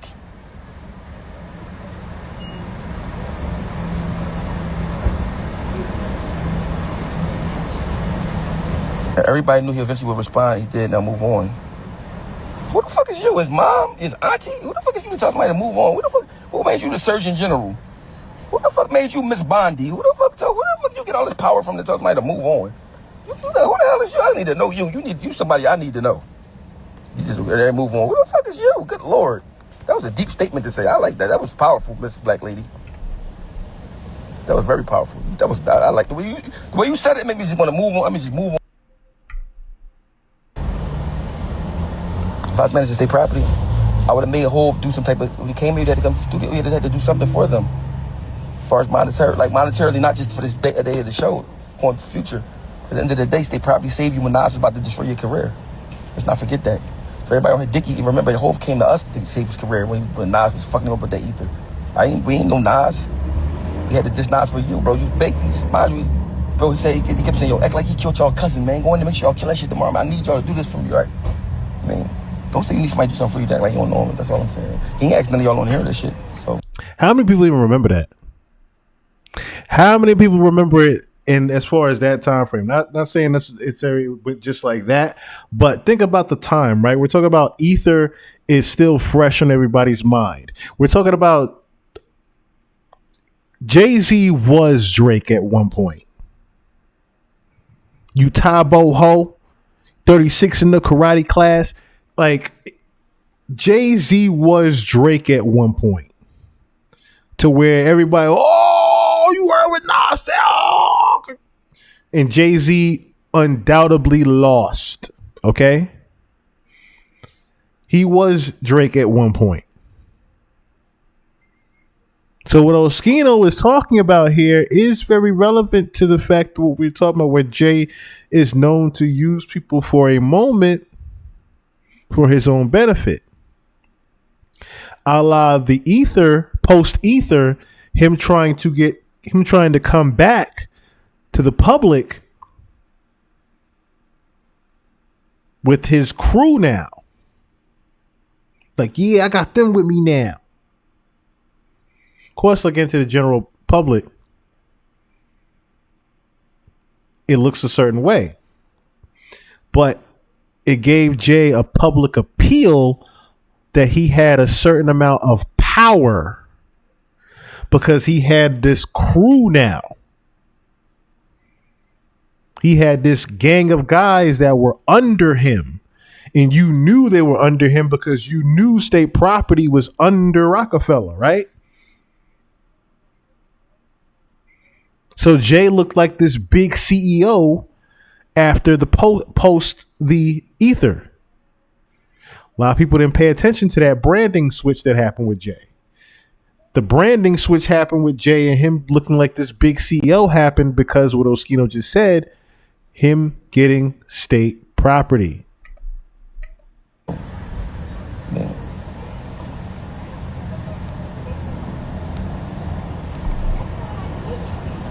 Oh, you was throwing shots at me. He did. But listen, bro, I've been saying this my whole for a long time, y'all. This ain't new. You know what I'm saying? This ain't new. I've been saying this for a long. But listen, I was a young boy. I seen him go to Africa and buy a toilet for this village. One toilet, right? They ain't had no running water. He was on the news for it. I'm like, nigga, you went to Africa to buy a toilet for these niggas. You don't even know if your niggas in your team got a toilet. You don't even want niggas in your team to eat. Like, what the fuck? Oh, this thing, he doing it for the TV. Oh, all right. I mean, so yeah, I got videos of me talking about that shit. Mind you, I was talking about this nigga. You know how much backlash I got back then when he was holy hovo? You a fucking hater. I've been hearing that shit for so long, I don't be giving a fuck, nigga. I'm from Torch Street. Because my niggas that know me know I ain't gonna hater at all. I just tell the truth. They don't like that shit. I ain't. Hater, what the fuck is that?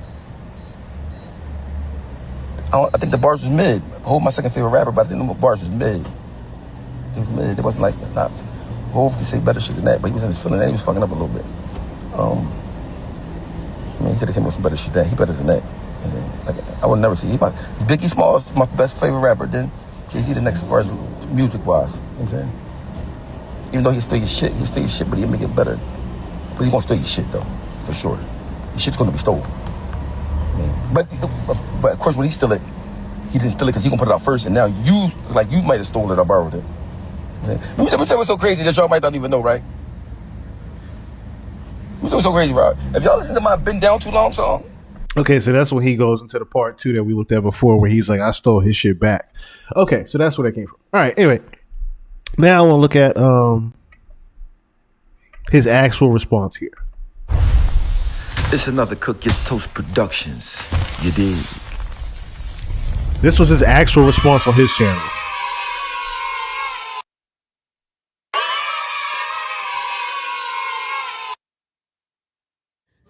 Ladies and gentlemen, let's jump right into this.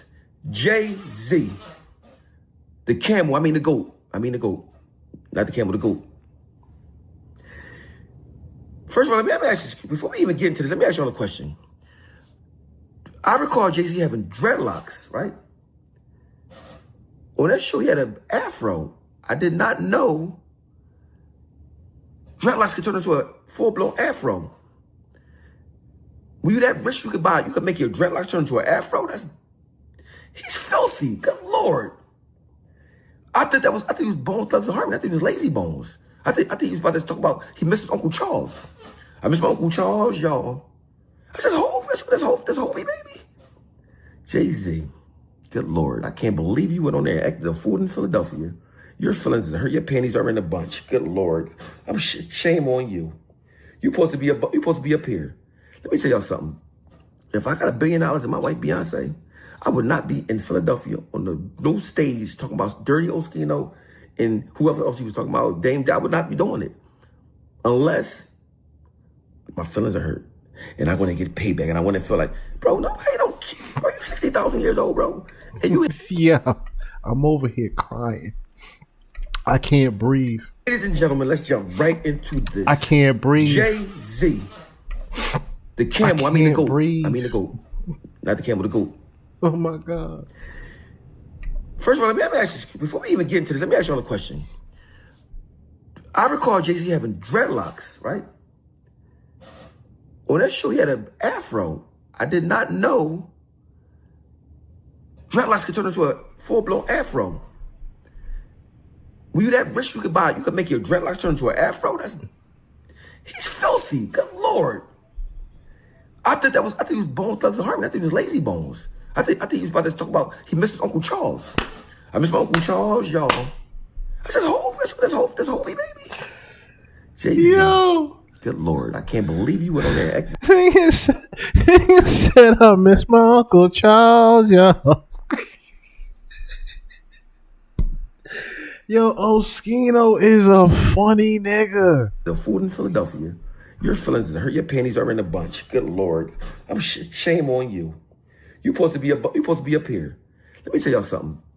If I got $1 billion and my wife Beyonce, I would not be in Philadelphia on no stage talking about Dirty Oskino and whoever else he was talking about, Dame. I would not be doing it unless my feelings are hurt and I want to get payback and I want to feel like, bro, nobody don't care. Bro, you're 60,000 years old, bro, and you don't know what hairstyle you want, bro. Before we get into it, you know how girls be like, I don't know, I want my hair down. I don't know if I want braids out. You 69,000 don't even know what hairstyle to get. You in the mirror like, what should I do? You was 69,000. So let me find out your dreadlocks was weave. Hov, if your dreadlocks was weave, bro, listen, you got bigger fish to fry. You don't need to be talking about no dang teeth and all. If you got weave in your hair, bro, if you got weave dreadlocks, shame on you. Shame on you. First of all, I didn't like the fact that you trying to be Basquiat. And I mean, I understand you in fact, mind you, Jay-Z dressed like Basquiat 50,000 times at Halloween parties. And Basquiat was a gay artist from New York City, right? Why would, not because he's gay, and I'm bashing no gay people, so y'all calm down. I'm just saying, why would I want to be like him? Why would I want a hairstyle like him? Hov, you've been lost touch with reality with people, bro. You're gone. You live in that big house, empty, Beyonce in there dancing, put a ring on, practicing dance moves, you watching the kids, you're bored. You watch on YouTube with Nicki channels, watching everything, you're bored. And it's okay. You said, remember who I am. I remember who you are. That's why I expect more from you. I expect you to carry like an OG billionaire. But now you're acting like a bookie butt. And I got to check you, Hov. You're not exempt from this, okay? You stuttering, you a chatty patty. I would rather be a stuttering chatty patty than a man who spends millions of dollars like to take a DNA test for my son. Good Lord. Preach, Oskino, preach. I will. I ain't done. Yeah. So Uncle, so we go for this episode, we're not gonna call you Hov. We're gonna call you Hovey Bone. Cause you was part of Bone Thugs and Harmony with that afro.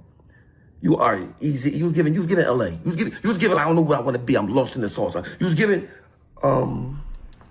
Hey yo, shout out to my nigga Black. And it just hit me when he called him J Bone.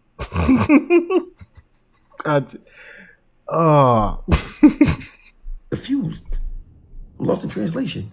Yo, we know you have money, you watches and all. Okay, but you got this narrative that people blame you for whatever they're going with their life and all that. Nobody blames you for anything. All they said was stop taking music and stuff like that and not paying people properly. If you give Sparks 5% of that Just Want to Love You song, he's making millions of dollars. But you don't want to see anybody with anything. You know what I'm saying? That's just a fair thing. I was there when you stole the song. I don't care what Guru lying. People lie for you, bro. Ho, you got to respect the fact that I keep it the same. I don't care who you are, bro. You know what I'm saying? You said somebody down on their luck, right? Again, right? You said that to a crowd. Stuttering. And Chatty Patty down on his luck again. Right? You say that to a crowd of people that's poor. So you lost in the sauce. See, when you from the ghetto, sometimes you have hard times, right? Even if I have hard times, it's okay. I'm from the ghetto for real, Jay-Z. The thing about hard times is they don't last forever when you built like a soldier like me. You see? So you should be happy. You want to call me a chatty patty? I ain't out there pushing my pistol like I used to be doing. Y'all should be very glad. And when your bozo friend Bleak, Memphis Bleak, that's never been to Memphis, you know, I'm Colorado O because of that, right? Talking to me with all this violence, right? Violence. I never said violence to nobody. I mean, come from Philadelphia, we did violence for real. You know I ain't never talk violent to him. I never say I'm gonna do this and I don't do it. You know what's crazy? I don't want to make it a full discussion right now, but has anybody ever asked, is that actually a thing?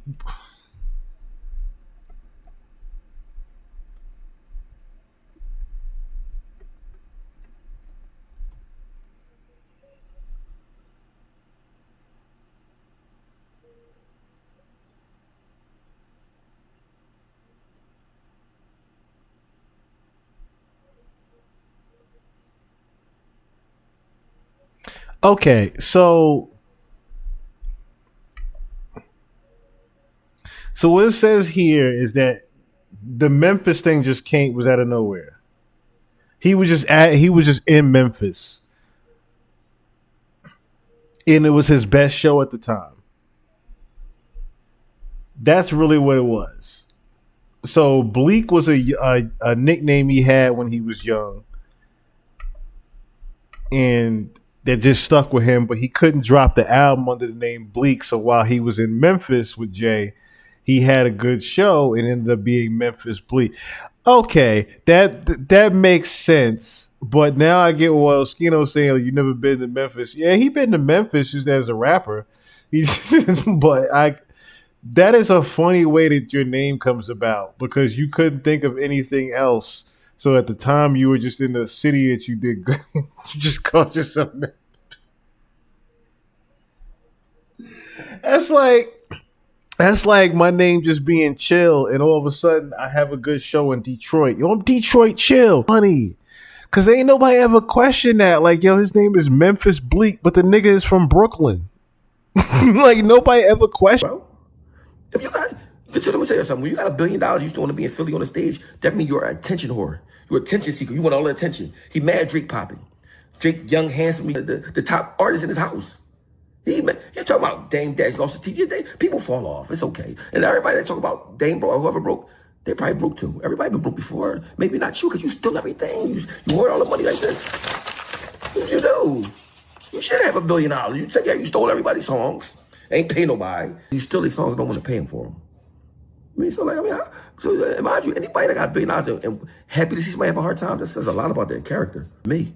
And y'all can say, I know Jay-Z fans, y'all gonna talk trash about me and all that. Mind you, I promise you, I swear on my son life, yo, I was out of town without to eat. Jay-Z he played cool, but I guess it's getting to him, right?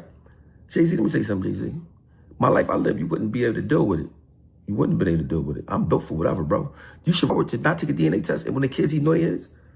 Why would I respect that? I got kids, I didn't want to take the DNA test, but see, regular people, we don't have $1,000 billion trillion. We can say paying judges and paying people. I know I slept with you, I'm taking a test. I don't care how much I don't date in the marble before I beat that. That was one thing, you don't have money, you can't take care of your kids, their mom getting on your nerve. I'm talking about a person who outright flat says, I don't want nothing to do with you. You gonna see me with my other kids on TV? Especially when it's a daughter. I saw your daughter. I was out with Maryland. Your son, let me tell you, when your son called me, Jay-Z. First of all, Jay-Z offered him $millions. I don't care what y'all say, not his son, whatever. My thing is this. He don't have a mother, right? Young boy throw him. Young boy never see nothing bad about him. So when Young boy wanted me to interview him, I said, listen, bro, I'm the wrong person to interview you because they're going to say I'm biased because I be talking about your dad sometimes. Don't do it with me. I said, mind you, I'm not going to talk about it until you talk about it yourself. He called me years ago. I swear, I'm married. He called me years ago, right? So I said, did your mom ever blame you on anybody else? But you can look at whole kids and tell who was kids, especially that girl. Good Lord, right? So my thing is this: when you think you so high and mighty because everybody cater to you, you know, like Beyonce saying that song, "Let me cater to all that cater to you," bro. I'm not catering to nobody. I don't care if you're the camel. I mean the goat. If you the goat, I don't care about none of that. You know what I'm saying? When you do things that not men shouldn't be doing, I guess you think you're above somebody checking you. How people around you gonna say, "Damn, well, that's just your kids, man. They growing up without you." Can you imagine having a father that's a billionaire? He don't give you nothing. So when you talk about me about music, it's entertainment. Entertainment. Children is real life. Real life. You know what I mean? I can imagine me being in the crib, watching my kids, my wife over there, put her ring on, practicing dance moves and all that. And my other kids is in the ghetto somewhere, and I got $1 billion. And I'm just cool with that. I could not look at myself in the mirror. Maybe that's why you keep changing your hairstyles. And let me tell y'all something with this. I looked up to Jay-Z just as much as y'all did. He's still my second favorite rapper, even though he still everybody's songs and make them better. He still your song and make it better. But it's still your song. He still your ideas, right? I respect him. I just don't respect that part. You know what I'm saying? And I'm not a D eater. Like Benny Siegel, you could jump around on stage with him and all that, right? Did he invite you to the brunch? He left you on prison beans, then he left you on a food truck. This boy could say, he could say, blah, it changed your life. He's going to get on a plane somewhere and fly back to wherever he came from. You know what I mean? And you're going to be back on that hot food truck moving fajitas. At least with me, I'm going to make more money talking about this than I would have made if I was at the... I'm sorry to laugh, but he might be right. I'm sorry to laugh. He might be right, though. He going to be on his private jet, and you going to be back making fajitas. That is, it's funny, but it's fucked up and it's true that Jay would be that type of nigga that do that though. It's not like Jay would be the nigga to see beans and be like, you know what? We're gonna turn your food truck into an international business and buy a bunch of food trucks. Jay ain't gonna do that. Jay gonna be like, all right, call me. And that'd be it. Like, It's fucked up, but it's true. Show with him myself. I'm a North Philly bona fide hustler. I'm going to find a way. So when I see these guys like JC, I'm appalled that you was talking about somebody having hard times. You think that's a flex saying somebody got a hard time when you got JC would be above all this. I'm not even gonna lie to you. Like, but I know Drake get under this game. He's jealous of Drake. You know what I'm saying? Because I hope you're 69,000 years old. And if I find out that was weave, because I'm not a beautician, so any beauticians out there, let me know. Was Hove hair dreadlocks a weave? Because if that was a weave, I'm going to the studio tomorrow. I got to talk about this. Ain't no way nobody with a weave on gonna be dissing me. At that point, if you had a weave, you out of pocket, bro. If you're 60 years old with a weave, dreadlocks, and you got all this money, you must be stopped. I'm appalled at you. Shame on you. Colorado OSP. Shame on you. Man, come to Philadelphia, do what you want. But when you talk about people having a hard time, you're talking to the poor people you're saying this to. I'm popping so bad. I got first Meek talking about me at the show. Hov told me at the show. Little old me. See, he got to start running with that particular narrative because that would imply that everybody in the crowd was poor. See, that's a rebuttal that Jay could use against you in a later line because you kept saying that everybody, you talking to the same poor people, that everybody in that crowd was poor. There's probably a rich banker in that same crowd at the Roots picnic that just loved the Roots and Jay-Z. There's probably a rich lawyer or doctor in the crowd. And you didn't know that. Or a real estate broker in the crowd. And you didn't know that. Not everybody was poor in the crowd, Oskino. I just had to say that part. You know why? The truth gets under your skin when you're insecure. See, money don't make you not a lame. You know what I'm saying? See, y'all don't know Hov. Y'all know, see, Hov got a beautiful image. I'm the coolest thing in the room. I do this and all this and this, that, and the third. But let me do the same exact thing he did and say, I got kids I'm trying not to take tests for. They grown, and mom's dead. Y'all would grind me to dust. Man. But in society, some people can do certain things that some other people can't. In my eyes, everybody's the same. And that's just how I carry it. I said, damn, Lazy Bone at the Roots picnic. I ain't no Lazy Bones at the... It's Hov. Hov, when you're 60 years old, you don't supposed to start off with a new look. You're not a new rapper. You're about to be like, what are you doing? What are you doing? I'm confused. I thought you got billions of dollars so you can retire and go home and watch TV. He is a bona fide attention seeker. But thank you for the shout out, bro. But remember, I'm the same dude that dissed Nas for you. I'm the same dude that you stole a lot of songs from. The ideas, say these rap, making they say raps every day to you, every rap I got. Right? And that's fine, because you compensated me. Listen, let me tell you something, bro. Me getting signed by you and all that changed my life. I appreciate everything. You'll never heard me say, oh, this, that. All I said was, bro, you could have looked out for people for songs that you took and ideas you took. That's it. Then you sit around like somebody begging you, bro. This is the thing, bro. I got away from you. So you can't say I never asked you for nothing. I got Freeway on the phone talking about some. Yeah, Jay-Z said he loved you too when I was with him. What? That was true. That was true. When my son died, you said. Called me when my son died, bro. I called you. You still got love for me, like, you know what I'm saying? Guess what? I'm gonna play the Freeway saying that Jay-Z said I love him. I said, yo, Jay-Z don't. I said, Jay-Z don't love me. He didn't call me when my son died. I said, did he call you? No, he didn't call me. Freeway, he didn't call you when your son died, but you think he love you? Come on, bro. He don't love nobody, bro. He don't even love Jazzo, who he named after. Man, you know he don't like Bleak. Bleak just a man. So I mean, everything about Hov. I look at his page. I listen to his music sometimes, but he's starting to show cracks in his armor. It's like the truth coming out. You're starting to see more and more. Like he want attention, the GQ interview, and I mean, he want to be seen because he's losing that limelight. You know what I'm saying? That he want. I mean, because you can be 70, still up there dissing people and saying all these things. Yeah, I've been raised retarded. I'm crazy. I've been in the slums. I'm off the hinge. Of course I am. But when you're a billionaire, what? Didn't I just say that? Everybody is noticing this public identity crisis that Jay is having. I literally just was talking about how he's in a certain realization on this stage at 60 years old that he even has to identify certain things. Think about that. He's 60 years old and still has to talk about public drama and, make himself relevant again to it. You know what I mean? He even feels like he's demoralizing himself by doing it. You know what I mean? And at the thing is, it's a certain respect level when you're a certain level of maturity at a senior's age, of course. They look at certain things as, the wanting to be seen. or you just want to be seen. You trying to be young again. Remember, we're talking about the same guy that had a song called Forever Young. So Jay will never see himself at 60 years old. He will forever see himself as young 30, 40-year-old Hov. Which, of course, they always say you're young as you feel.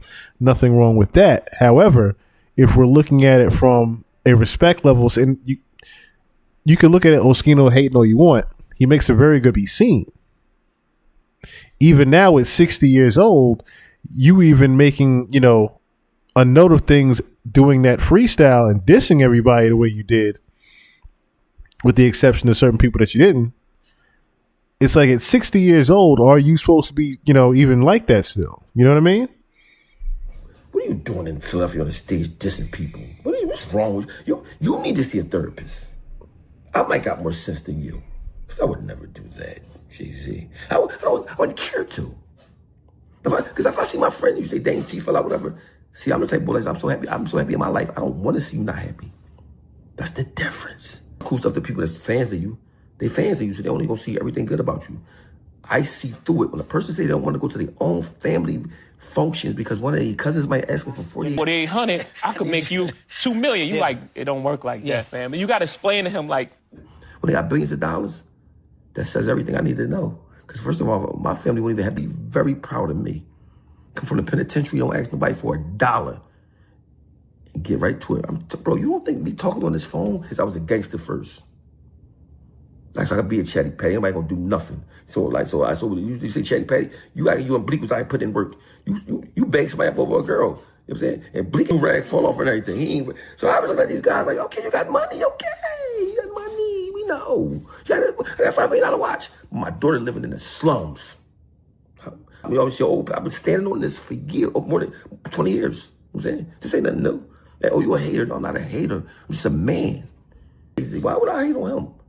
Why? Doing certain things, he don't have to do it to you. You know how he feel about you already. But how he move with them, and how he don't pay you, and how you don't want to see nobody with nothing, bro. There's nothing hateful about it. It just makes common sense. You know what I'm saying? So I let them talk like me. I would never, bro. Why would I want to jump on the stage and a Bruce picnic with you when I'm not invited to the brunch? Not to my them, not me. I mean, one thing about me, y'all know I stand on it. I don't care about none of that. Oh, you mad? If I was mad, I would tell you. This is the thing what I learned. When you own however you feel, nobody can hurt you with it. They can say, oh, you a hater. No, if I was hating, I would say it, but I wasn't. I had a beautiful day today. You know what I'm saying? But remember, I lost a son. None of this is nothing to that. Now, him dissing Kanye West, I understand. Kanye West talked about his children. I understand? In a bad way. Man, I'm just saying, how you don't respect somebody saying, damn, bro, them your kids, go to the joint and see your kids, bro. You worry about if their mom was underage and all that, bro. That don't, like, you care about that image. Don't nobody care about that. A dad mean more important than that, all that stuff, bro. And the fact, instead of you being mad at me for saying it, just dig it. I don't care about you saying nothing about me. You say something about me, help me out, bro. Just give me an alley-oop for me. I don't care. You know what I'm saying? You was once a person I looked up to, bro, but you move like a baddie. Oh, you can't even swim, bro. Beyonce push you in the pool, you gonna die. You can't be cool if you got a mansion with a pool and you can't swim. How cool can you be? When you on a jet ski with a helmet on, bro, you don't need to be dissing nobody. You're playing it safe everywhere. You got a helmet. If you got a helmet on a jet ski, right, and a life jacket, you don't need to be dissing nobody because you're a good. Hov, you're a play it safe guy, right? But Hov, you talking about me, I do not take it personal, bro. I don't. Because once upon a time, your acknowledgement of me changed my life.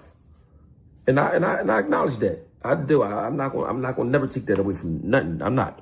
But once I became a man, understand the things that men do, I couldn't see you in the same light. You know what I'm saying? I seen you do things. The last time I seen you do, I want to talk about it on here because I ain't trying to destroy you or nothing. I'm just saying, there's a lot of stuff you did, I couldn't respect it. You know what I'm saying? And I know it bothers you. That's why you got to talk about people, because when you're a billionaire, you're not supposed to be talking about nobody. You're supposed to be doing a salsa or doing a bop or doing an electric slide, whatever. You're supposed to be doing something like that. You're not supposed to be at the Bruce picnic where people got burners at and being a rapper. Good Lord. When are you going to just say, you know what? Let me watch Netflix.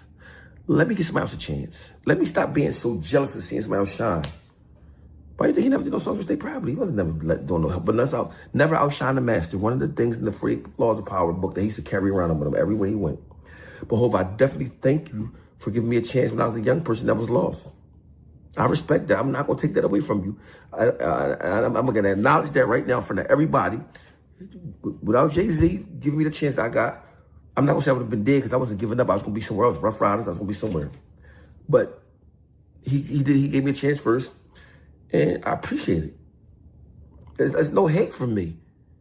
Because if say I was in that whole inner circle, he probably get rid of me because I'll be telling the truth every time. Whether I'm right, wrong, or indifferent, guess what? He would never have to guess how I feel about nothing. Nothing. He'd be like, bro, if you don't respect somebody telling you the truth, you a baddie and a diva. You are. Oh, you're a chatty patty. Maybe I am. Maybe I am, but guess what else I am?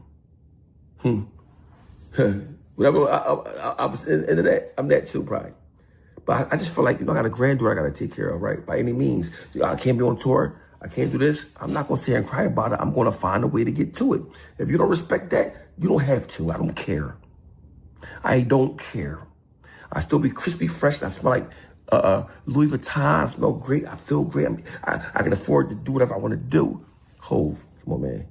You know you watching me right now on a plane. Bored as hell, because you can't go to the club. You can't do nothing by yourself. You like a smaller version of Michael Jackson. You can't really go nowhere and do nothing. You just bored in YouTube. I probably got all them views because Hov keep watching it back. Keep watching it.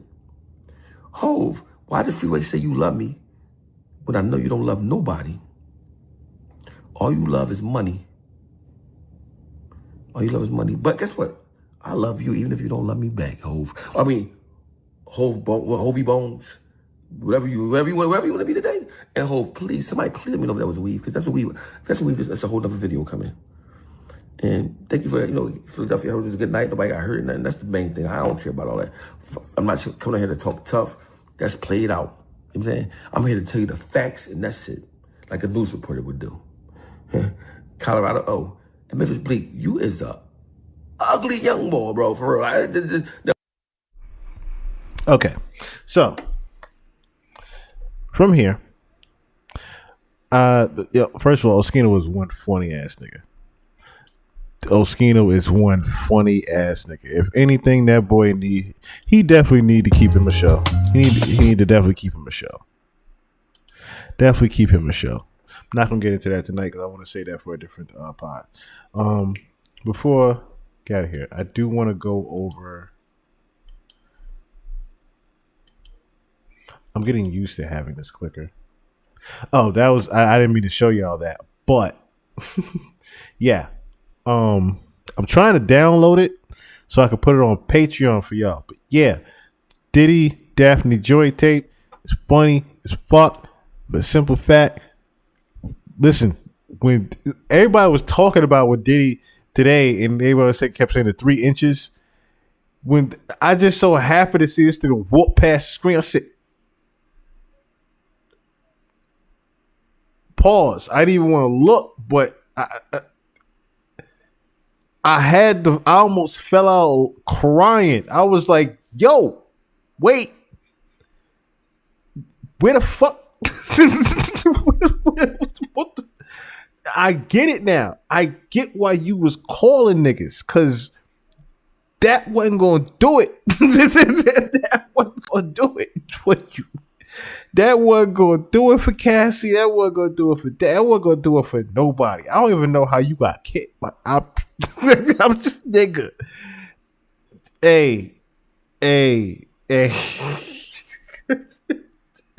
It was bad. That's what I was. It was bad. It's bad. It's bad. It's bad. It's bad.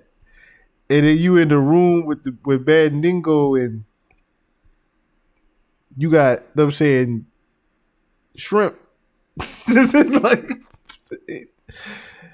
shrimp. That's Lily Daphne's choice in that. That's the best way to describe it in that tape. She had the choice between uncooked shrimp and sausage. That's it cooked sausage. You know what I'm saying? That's literally what she had her choice on. So I understand. It looked bad. It looked real bad. It looked real bad. But all right, speaking of which, I want to analyze this real quick because I did have, my own little theory of who this woman was in the video. So this part right here, right? I see gun, shades, wedding ring, a woman's belongings, but the gun tells me that the woman is on the run, right? The woman is on the run. So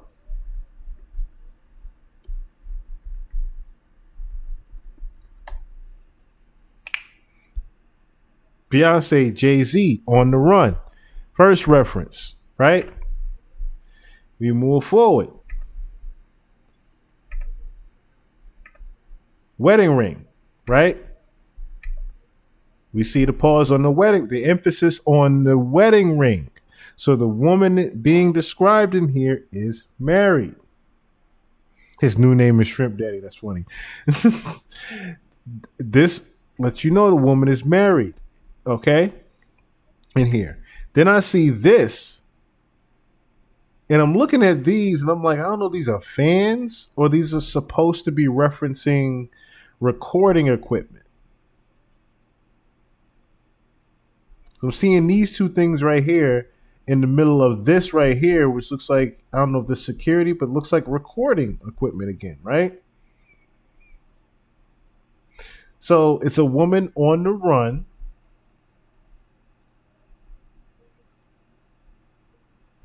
If we're thinking about, stolen recordings or recording equipment, it's a musician or someone that had, stolen music, who had recently stolen music before that just came up.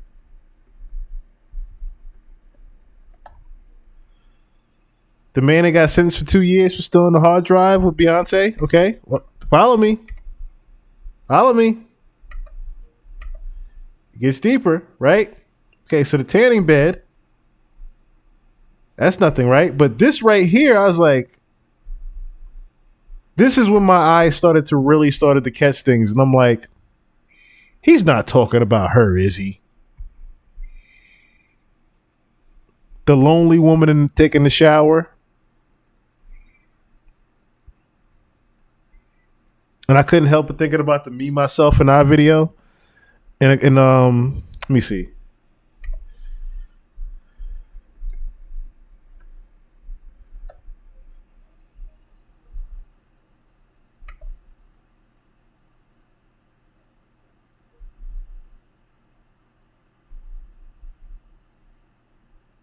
Here's a picture.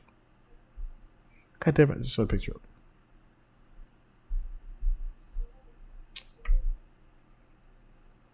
Damn it.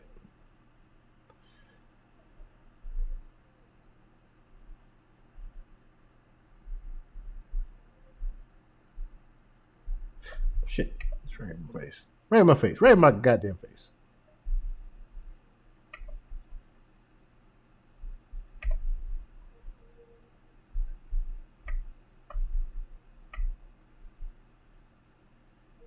I was thinking about when she had that hair color.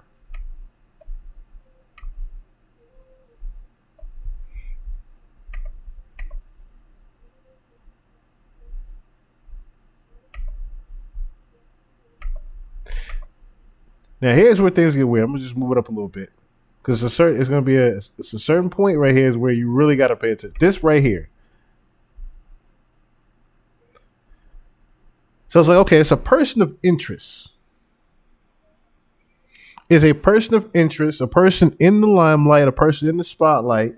I already got a person that's have either stolen recording music, or is recording music. Someone that's on the run, then a person in the limelight, bored of the limelight. Who else will be that bored of the limelight?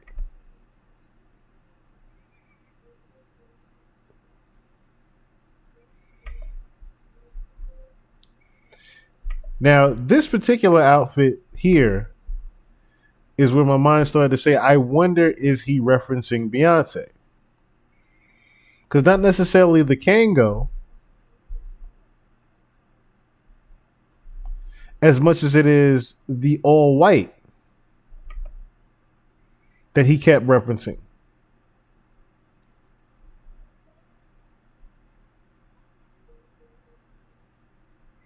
And then towards the end, this woman is seen running towards the streets. But then these shades right here, again, very Beyonce-like. But here's where I got the all white thing from.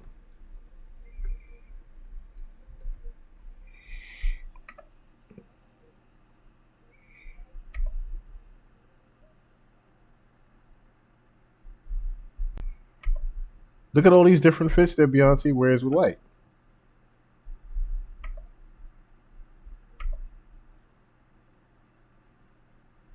That look very similar to the woman in when I saw this one, I was like, okay, there is definitely a direct correlation between the two here.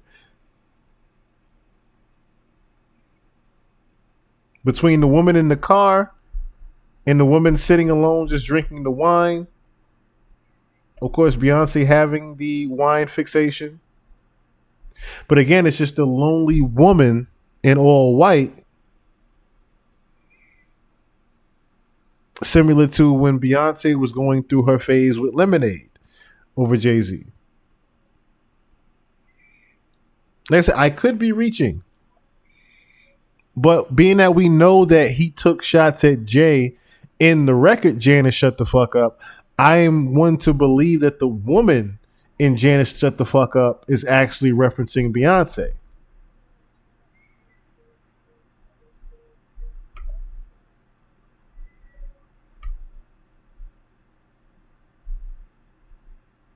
I am definitely one to believe that. Because then I have to remember this record.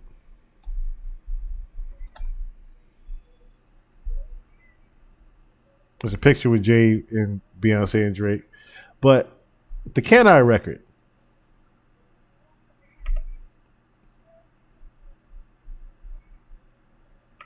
That had the Beyonce sample on it.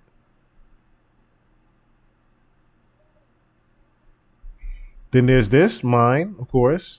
But there's also times that Drake has also notably written for Beyonce. There was this song, Girls Love Beyonce. That was a pretty damn cool song, so I fuck with that record. I remember when that record first dropped. When that record first dropped, that record was pretty cool. But yeah. I'm one to believe, like I said, I could be a reach. But I'm definitely one to believe that the woman that we are seeing in this video is definitely referencing Beyonce. Like I said, down to from the wedding ring, married woman, and then the recording equipment here in this scene here. And then the all white, the wine drinking, a woman who's rich and famous and tired of being in the limelight. Because it's like you could say, oh, well, that's anybody, right? But when you start narrowing down certain details of it, and then, like I said, you think about who he's actually dissing in the record, why would he not be talking about, especially when the person looks, you know, who he's used. We saw in the Little Birdie video, he was using a Kendrick lookalike dance around, right? Why would he not be doing the same here with Jay, taunting Jay with a Beyonce lookalike? Why would he not be doing that is the real question.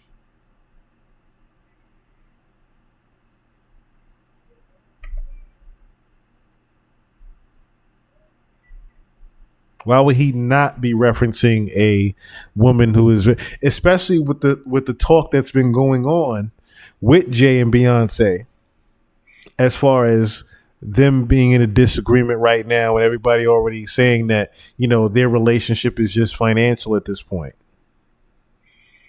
Them noticeably not being in the same place.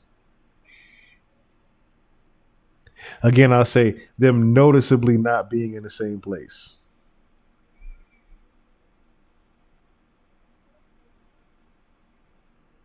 But yeah, I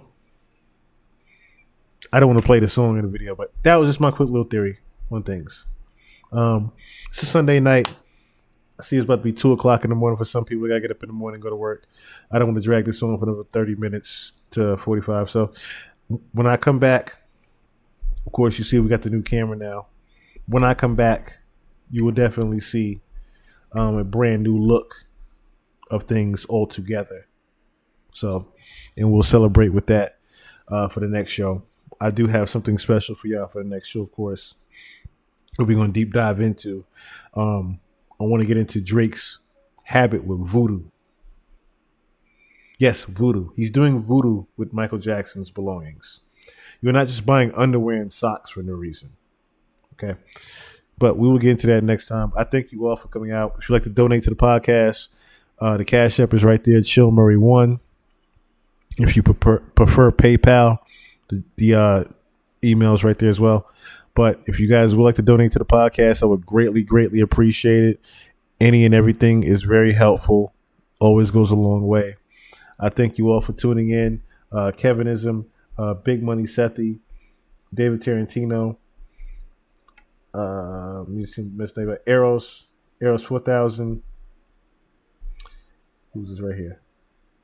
Vince Aldrich, 3D Divinity, Nighty Night, happy birthday once again. Juice Main, Artemis Flair, What a Man. Oh, no, Who the Man, excuse me. Who the Man. Let me see if I got everybody. Got everybody. And Flash White.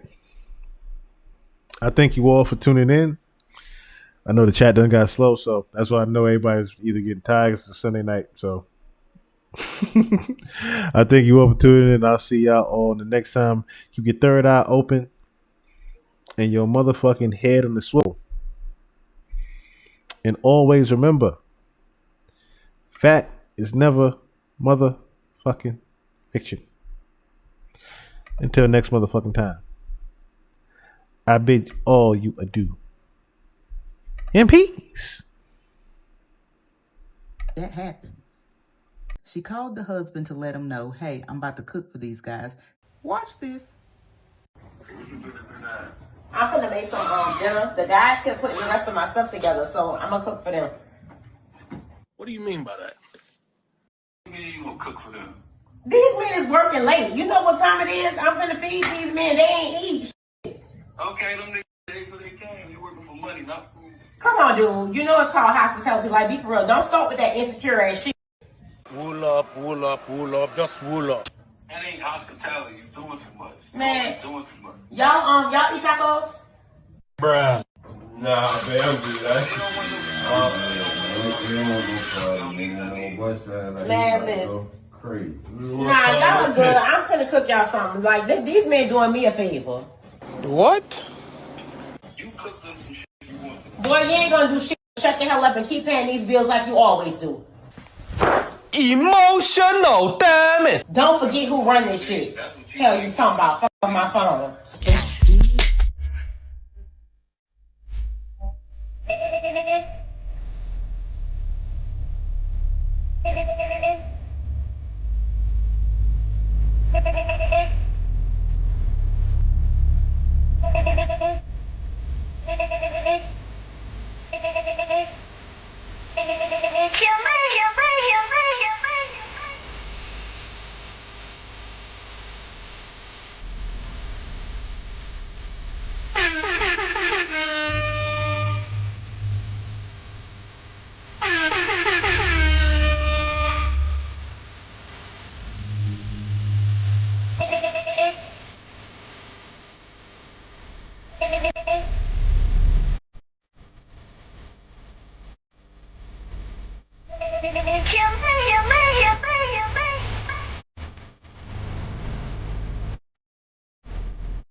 What you talking about? What you talking about? What you talking about?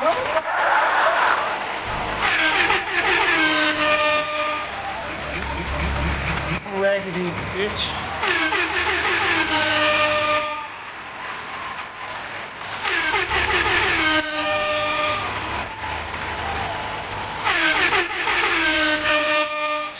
Like let's be know what it is you really do.